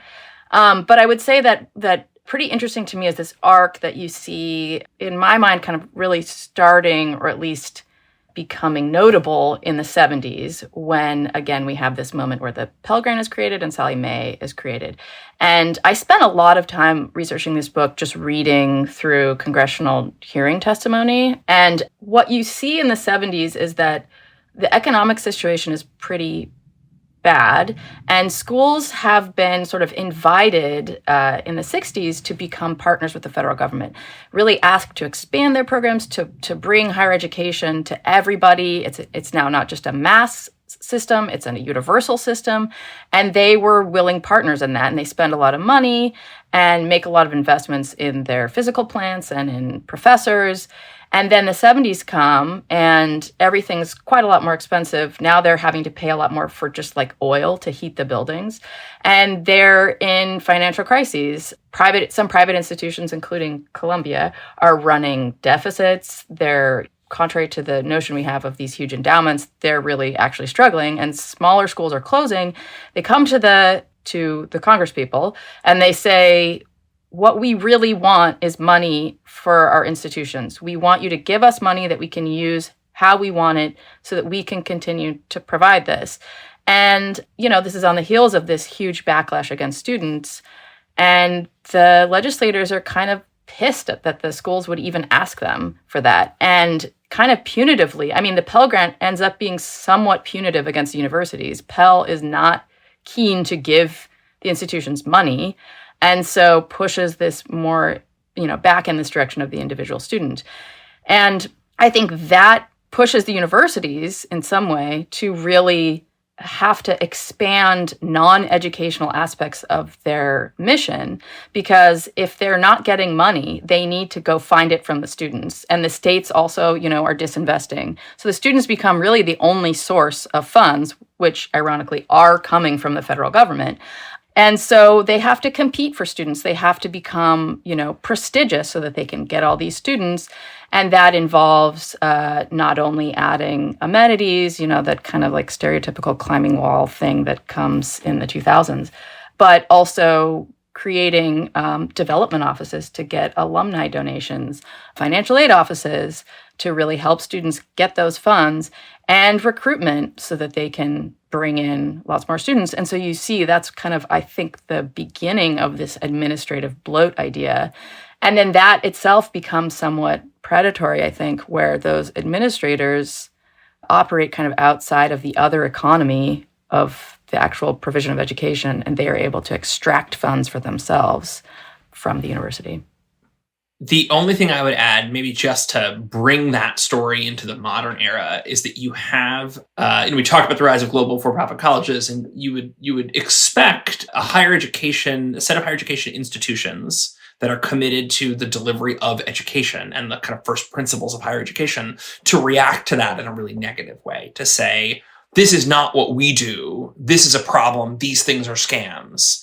And I think you see something less than that. And I don't want to, there certainly are like noble leaders in higher education that have been strong fighters for students, but you also have the swamp. You have DC lobbyists that represent colleges that lock arms with the for-profit college industry and in solidarity push for things like doubling the Pell Grant as the right way to expand access rather than pushing federal money to public institutions, for example, because when you double the Pell Grant. But also saying that Pell Grant should go to shadier, shorter term institutions, right? So lower the standards. Because that's the unifying, the voucher is like the thing that we can all agree on, right? If you individualize that and you let the market decide and compete, people are gonna just go where they want to go, and you can be agnostic to whether it's a for-profit college or a private nonprofit college or a public college. And because the higher education industry, both public, private, and nonprofit, lock arms and stand up for the vouchers instead of standing up for their students, you let this just lurch forward.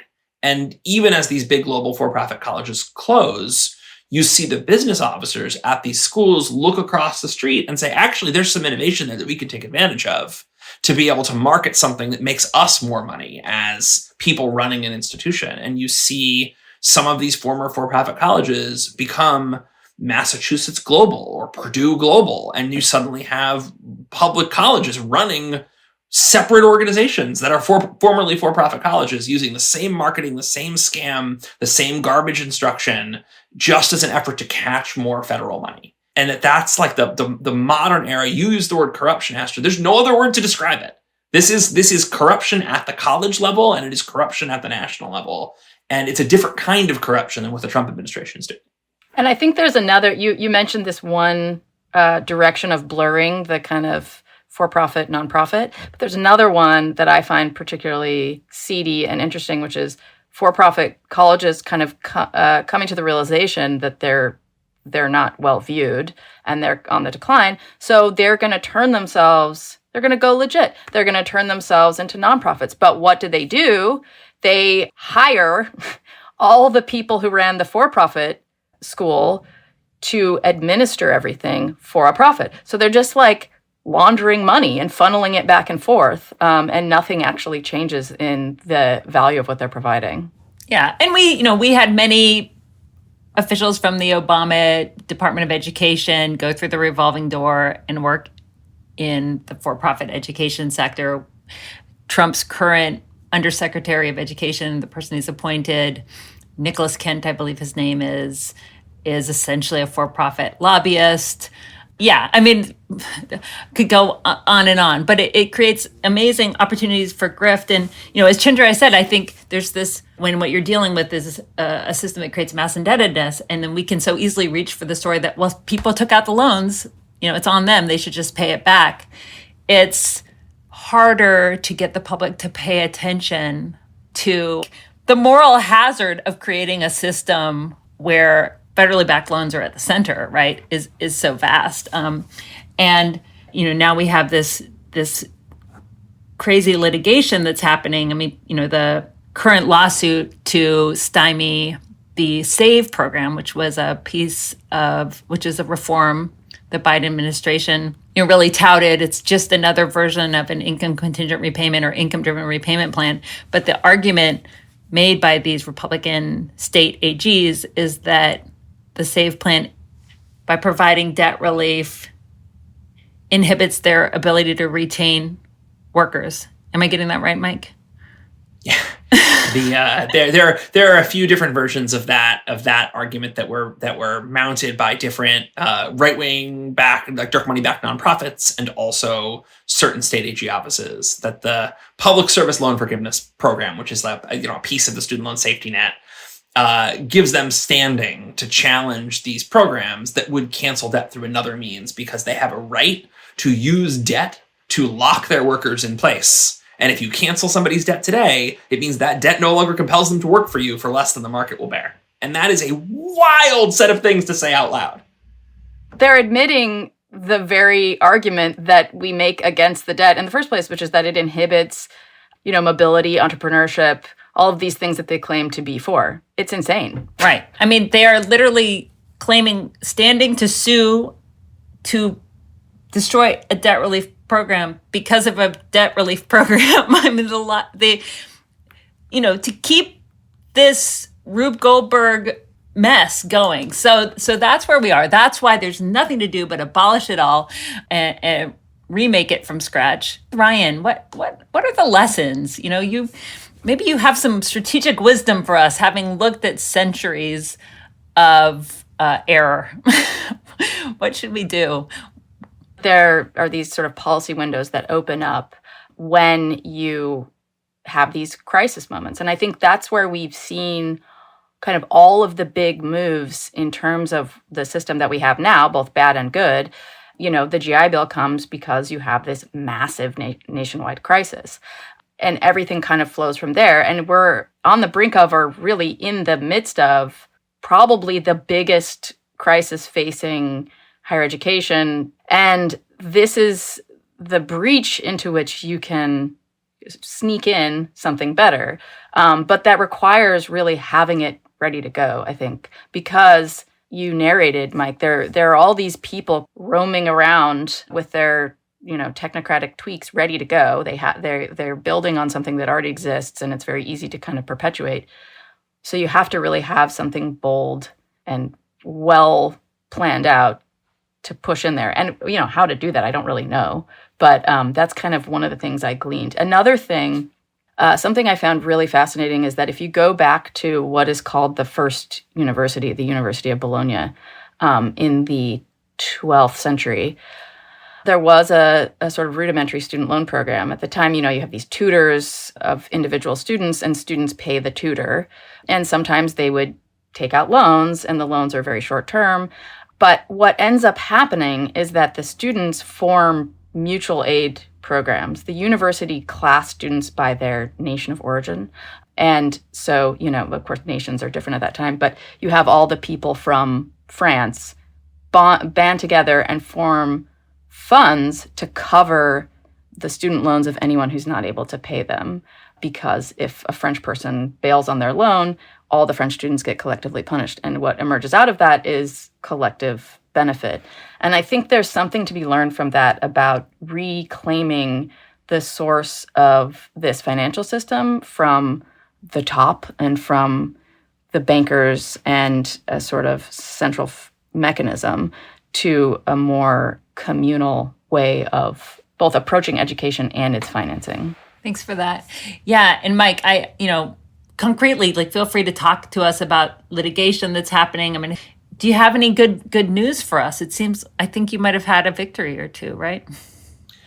I don't know that I would go so far as to call it a victory, but we lost less than maybe we were losing the week before. So I'm a consumer lawyer. I run a nonprofit that litigates on behalf of unions and on behalf of classes against the government and against student loan companies. And we filed a lawsuit a couple of weeks ago on behalf of American Federation of Teachers against the Trump Education Department because despite all of the chaos and the lawfare and the injunctions and the sort of failure to manifest debt relief at the scale that President Biden promised, people do still have rights under federal law to pay nothing at all if they lose their job or if they have very low incomes, to make a payment that's tied to their income. There's lots of reasons why these programs aren't a panacea, but they are real rights and they're enforceable rights. And we took the education department to court to enforce, in particular, the right to make payments based on your income and the right to make progress to public service loan forgiveness.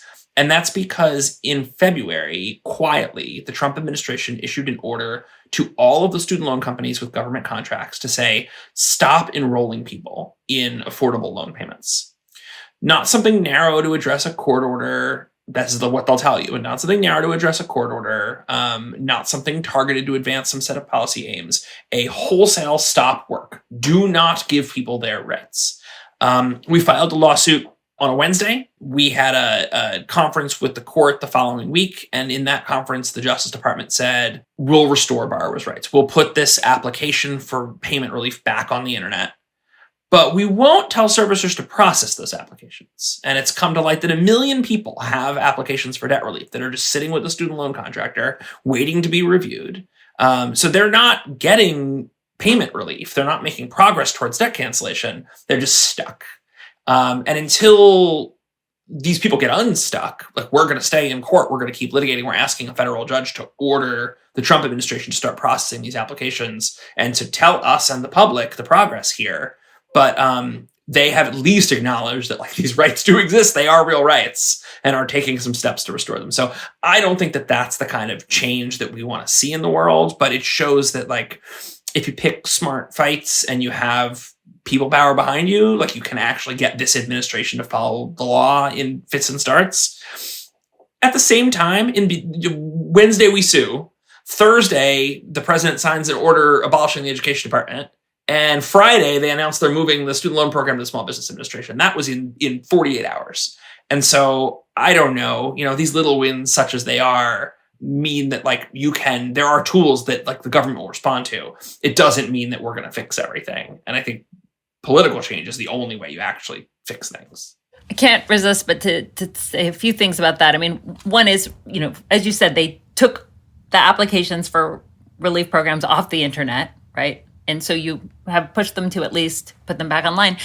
But the idea that the federal government is not processing applications for relief is actually not something that's novel to us. Those of us who have been in the trenches fighting through multiple administrations, going back to the Obama administration, going back to the first Trump administration, going back to the Biden administration. In fact, this is what made Ryann's reputation as a brilliant student debt reporter, was because it's a good specific number. Right? This revealing that the Public Service Loan Forgiveness Program, which is a Bush 1 era program, was failing people. Please give the statistic, because I think it's just worth saying out loud and I don't want to get it wrong. So the first year it becomes available, 99 out of every 100 get rejected. Congress intervenes and improves the program, which gets us to 97.5% of people who apply get rejected. It is an absolute failure and just a set of broken promises in its initial formulation, and it took a tremendous amount of effort to get it to actually deliver debt relief for people at scale. And now more than 1 million public service workers have had their debts canceled under this program. Part of why we fight for it is that more than 1 million public service workers have had their debts canceled under this program during the Biden administration. Sharp contrast with the first Trump administration. And when we see things like the application disappear off the internet, we worry that what is actually happening is this is returning to form. You're letting the contractors drive the process. You are letting this kind of small c corruption just negate people's rights. So the Public Service Loan Forgiveness Program starts in 2007. So the first eligible cohort for forgiveness would be in 2017, which is when I started reporting on this. Essentially, it was because of my own personal experience. I was nominally enrolled in the program because I worked at a nonprofit magazine. I just knew it was going to be a disaster. I had my own run-ins with my servicer, Fed Loan Servicing, who tried to kind of cheat me out of a bunch of payments for very wonky reasons. And so I pitched it. I wrote this story from Mother Jones. And then it kind of proceeded just exactly as I had thought it would. And the number I put in that piece was that in the first full year of forgiveness, 28,000 people applied, and only 96 received relief. I think that number may actually have changed a little bit, but that was as it was reported at the time.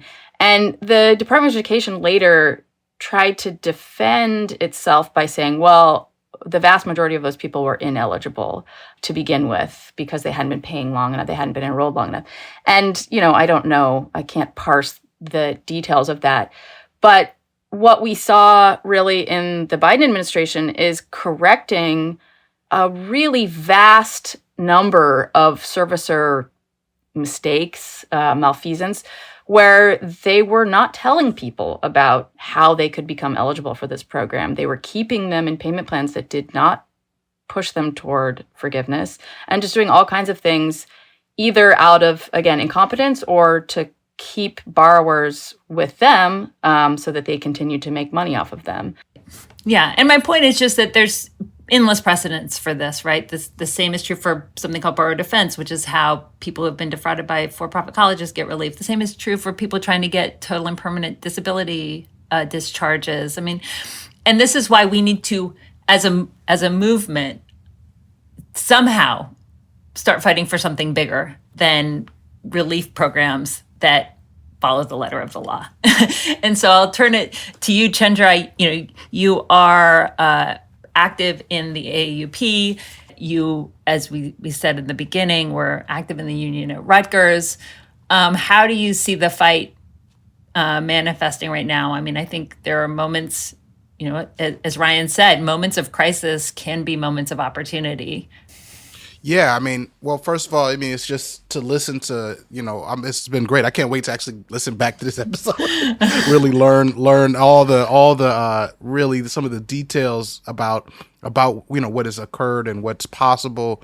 One thing I want to say is that the idea that the very people and actors who have exploited people, who have subjected and transformed and pressured institutions to engage in this kind of predatory action, that those are the people who they're going to come in and fix the corruption is really quite absurd, right? Instead, I think, and what I think it, if you look at what has been effective in actually addressing at the university level, at least, some of the corruption around this stuff, we were talking about that earlier, it has been when you had more robust forms of, I wouldn't even say faculty governance, even though that's a popular term, but I would say like worker governance is really what we want to get to, right? It's like the people in the university having the ability to sort of weigh in on what's happening and worker power. But I would also say that really, like listening to, everything in this conversation, one thing that's clear is that, there was kind of, there was a movement, right, that occurred over decades that delivered us to this point, right? It wasn't just one person. It was different folks who were in coalition with each other, right? Sometimes with different interests, right? But that they were able to kind of coalesce around, trying to changing what higher education is, who can get it, how it functions how it starts to financialize it and turn it into sort of a profit generating mechanism for government, for all these other institutions. Like that required a kind of movement. And that means it's going to require a movement to undo it. And I think for a lot of people in higher education, I think for students, that's kind of like pretty clear. A lot of students tend to be really ready to participate in movement and engage. I think, for other kinds of workers in the university, that's not always as obvious. I represent the AAUP, and we have hundreds of chapters all over the country, and with faculty who are really at the forefront of doing a lot of really powerful organizing. But it's also true that there are other kinds of people who are not necessarily yet a part of our organizations who may not necessarily see themselves as like, oh, I have to be part of a movement. They don't understand it. They're like, I came here to do research. I came here just to do this, or I'm used, and they might even, and faculty are not immune from buying into some of the discourses that we talked about what has to happen. So those are all movement problems where that's one thing we have to do, we're working toward, is trying to say, like, I think one thing about this moment is that for those faculty who may previously been in those categories, it's really clear now that we're under attack. The other thing I think that's one other component of this is coalition building is really important. So we're built. So in addition to me being like a part of the AAUP, the AAUP is part of several other coalitions such as Higher Ed Labor United. I know you're also really involved with that, Astra. And then there's a newer coalition that's formed called Labor for Higher Ed. And, that includes a whole range of different labor organizations, which are not only like higher ed labor organizations, even though many of them, UAW, all kinds of different folks are part of that, locals that are part of that. And we believe that, that kind of coalition power is what's going to be necessary to enact some of the very possibilities that you're talking about in this conversation, right? There are things that universities can do, depending on the nature of the university, or institutions can do, educational institutions can do, the ones that are real educational institutions, not the other ones, that can protect students from some of the more predatory things. For example, like to address tuition, that can happen at the institutional level, right? Tuition hikes, if you have enough power to engage in governance. But when I look at what the Debt Collective has been able to unleash, and I still see it as a victory of people power, even with all the pushback, is that they were able to sort of get all kinds of folks who don't identify as Debt Collective members, to realize, like, damn, I have a stake in this, and to put pressure on at various levels, at the municipal level, at the state level, in ways that could have that could make, even at the federal level, them say, damn, this is in our best interest to kind of make some moves on this. And I think if you want to wield that kind of power and that kind of leverage, it means you have to be organized. You have to have, into coalitions. And what higher education, at least from my vantage point, I see our job as helping more of our colleagues to understand that if you want students to get behind you and our movements, you can't be asking people to sort of fight for research, cuts, to fight against all these other attacks, but we're not standing up for the fact that these people are going into lifelong debt. So you gotta get in mixed with those common interests as part of it. And also our broader communities, because again, the attack we're experiencing now in higher education is one manifestation of something, but the reality of it is that there was already bargaining for common good campaigns in higher education that were trying to say, like, we got to make higher education do better. We have to make it do better. So there's an ongoing movement to try to say, like, we even before Trump, we needed to be doing a better job in all these ways. And student debt is one of the key ways. So it's really about escalating, continuing to organize and building power in those movements. Because if you don't have the leverage, I think that's the other thing I would say, like, a lot of us are really excited about ideas, and I am, and we know that we're right. We know that this is wrong. We write books, we do the research, but in the end of the day, the way that you get there is going to be, to a large extent, by coercive power. The education and all these other things has to result in a mass of people who can pressure people to do things they do not want to do, that they're not going to do because they know you're right, that they're not going to do because whatever. It's like, because they like, it's about that you have to force them. That, like, basically, I look at all of us here, in our various, expressions of identity here. The reason why we're able to do all the stuff we're doing is because folks, our ancestors and movement coerced people to do stuff. You know what I mean? They didn't, men didn't agree. Men weren't just like, let's give women some rights. It didn't work like that. And so I think that, like, that's kind of, I think, where these coalitions come in and where they're important. And I'm very happy to be in community with colleagues like yourself who are more educated about the details of exactly what has to be enacted. I will say, if you go to the AAUP website, there's some great writing about this. I think much of that writing, though, was happening before this particular expression. But you can see that the AAUP, even though we are an Association of University Professors, was doing a lot of writing and a lot of thinking about the problem of student debt, and what I think was in support of the fact that this has to be changed. Amazing. Well said, comrade.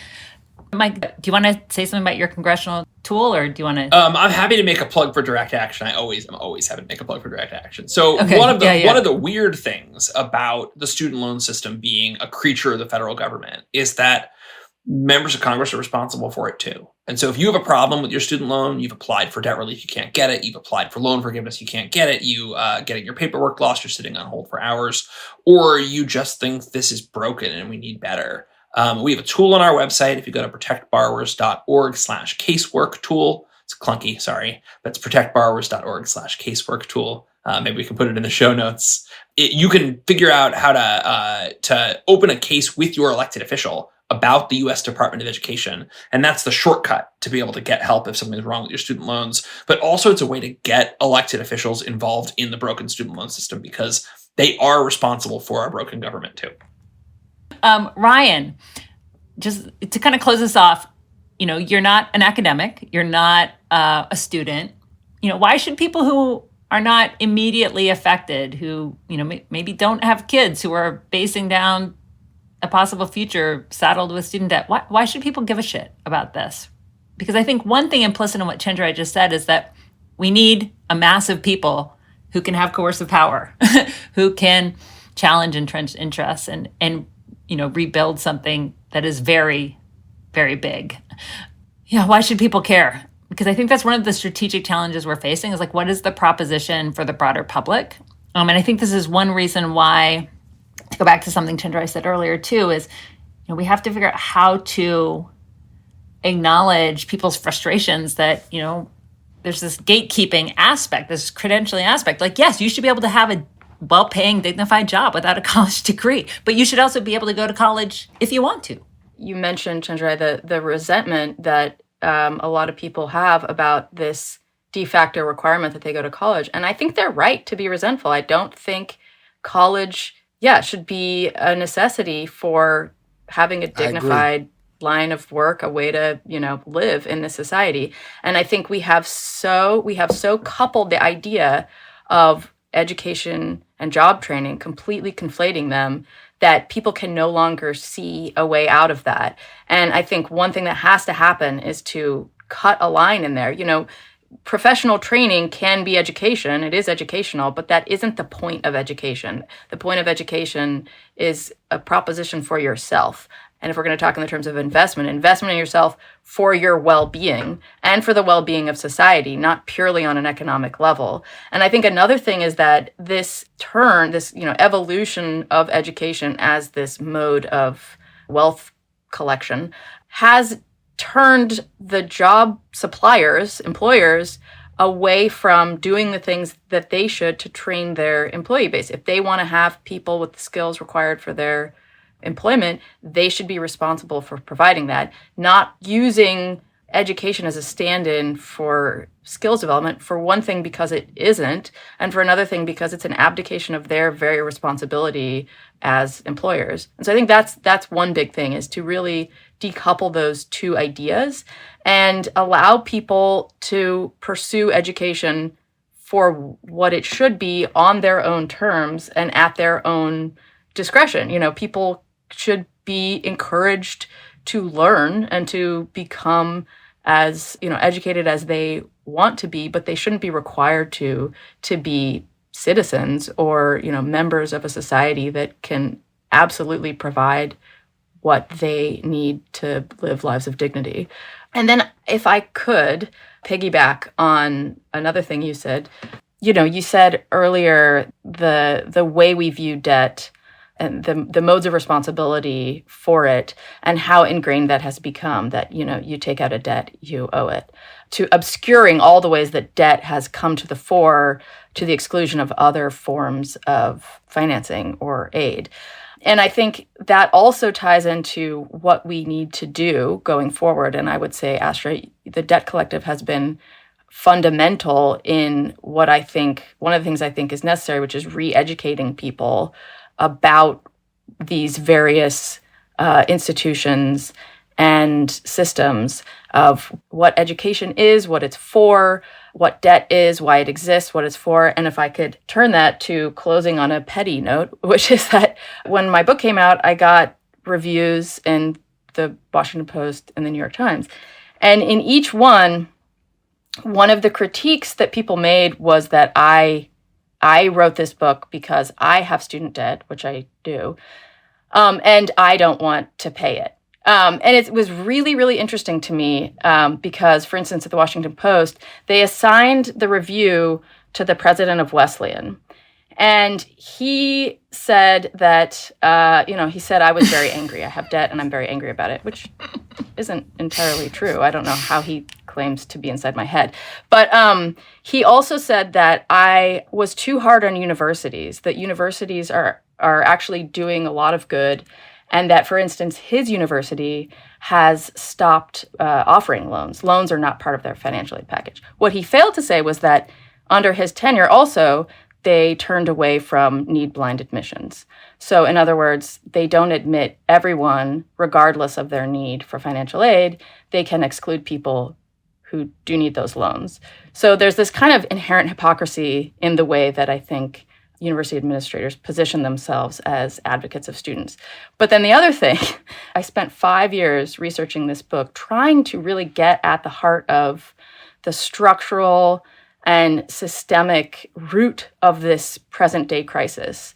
And I am a student debtor. And I mentioned that in the beginning and end of the book, just a handful of pages, mostly as a kind of full disclosure element.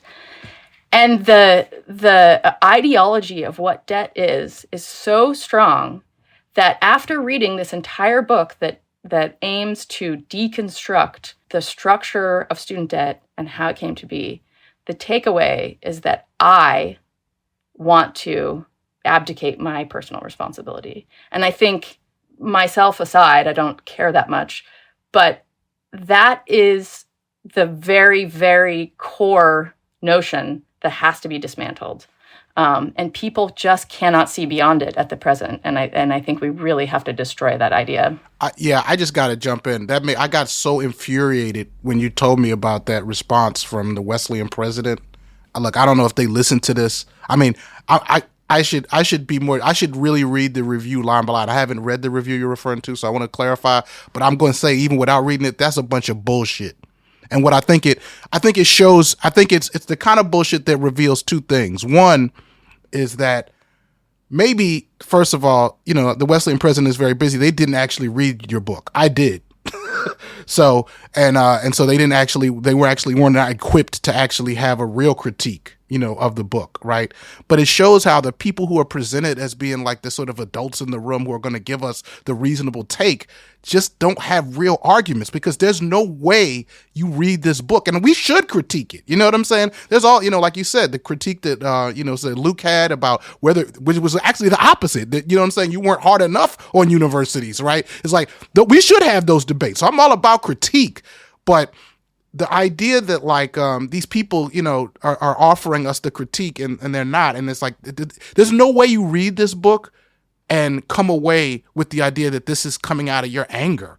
Because any reasonable critique has to take on board this enormous history that you've laid out with tremendous detail, showing all the mechanisms, showing the actors, it's like any reasonable critique has to start out really taking that into very precise account and then acknowledging what it has wrought and what your situation as someone who's in this lends credibility to that, right? So the other thing I think it does in sort of, in addition to showing that so often the people who are set up as the reasonable people in the room are full of shit.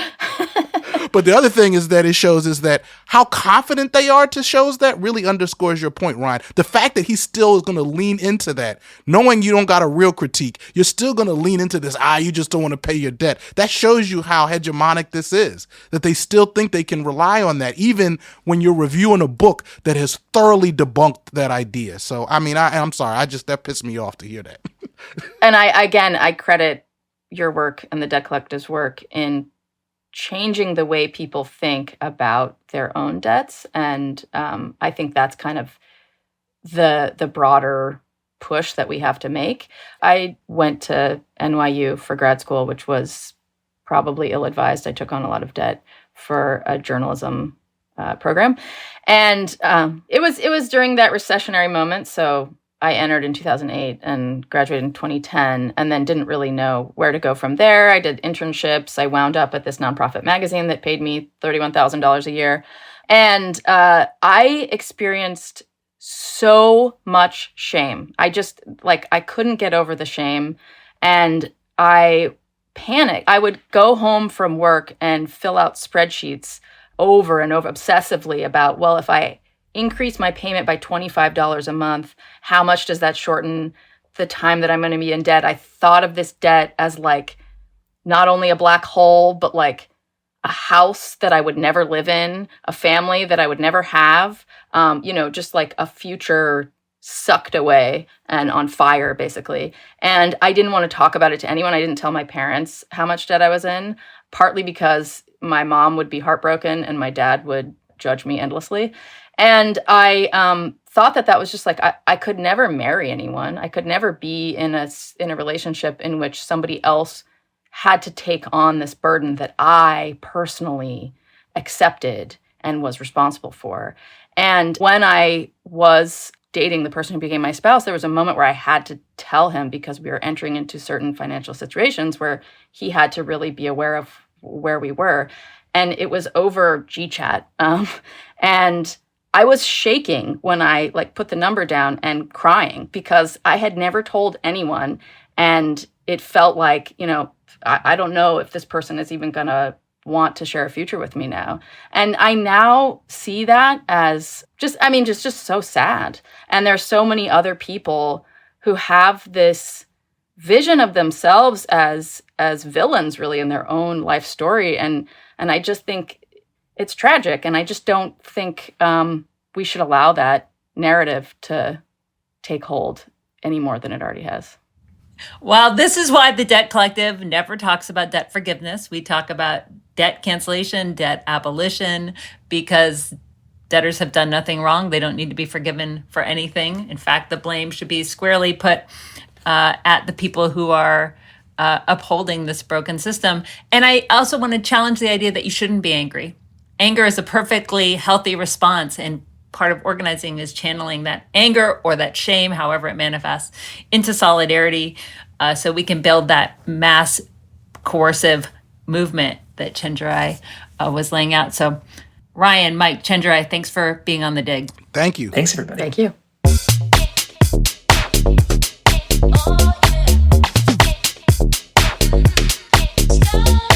That was Chenjerai Kumanyika, Mike Pierce, and Ryann Liebenthal, interviewed by Astra Taylor. Mike Pierce is the executive director of the Student Borrower Protection Center, a policy advocacy and litigation nonprofit focused on combating predatory student lending. Mike founded SBPC after more than a decade working on Capitol Hill and at the Federal Consumer Financial Protection Bureau. Chenjerai Kumanyika is a professor at NYU's Arthur L. Carter Journalism Institute, an award-winning journalist and audio documentarian, and executive producer and co-creator of the Peabody-nominated podcasts Uncivil and Empire City, the untold origin story of the NYPD. Kumanyika is also an at-large council member at the American Association of University Professors, where he organizes fights to build and defend higher education that serves the common good. Ryann Liebenthal is a writer and editor living in Oakland, California. She has been researching and writing on student debt since 2017. And she's the author of Burdened: Student Debt and the Making of an American Crisis, the book that they were discussing throughout this episode. Astra Taylor is a writer, filmmaker, and co-founder of the Debt Collective, the world's first union of debtors. Her books include Democracy May Not Exist, But We'll Miss It When It's Gone, The Age of Insecurity, Coming Together as Things Fall Apart, and co-authored with Leah Hunt Hendricks, Solidarity: The Past, Present, and Future of a World-Changing Idea.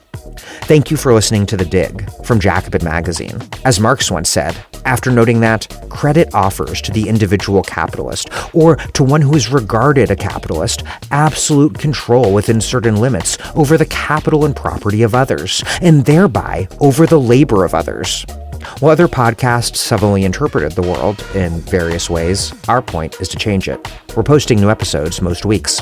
We are, however, currently in summer mode, so we will only be posting 2 or 3 episodes every month, June, July, and August. The Dig was produced by Alex Lewis. Our associate producer is Jackson Roach. Music by Jeffrey Brodsky. Our operations manager is Sylvia Atwood. Our senior advisors are Theorio Francos and Ben Mabey. Check out our vast archives and newsletters at thedigradio.com. Follow us on Twitter and also Blue Sky and Instagram at The Dig Radio. And please find us wherever you get podcasts and subscribe to this one. If it's on iTunes or Spotify, also please rate and review us. Those reviews help introduce us to new listeners. But what really and truly does that is you telling people that you know to check out this podcast. Please make propaganda for us. And do find us at patreon.com/thedig and make a monthly or annual contribution to keep this operation up and running strong. Even a few bucks is huge.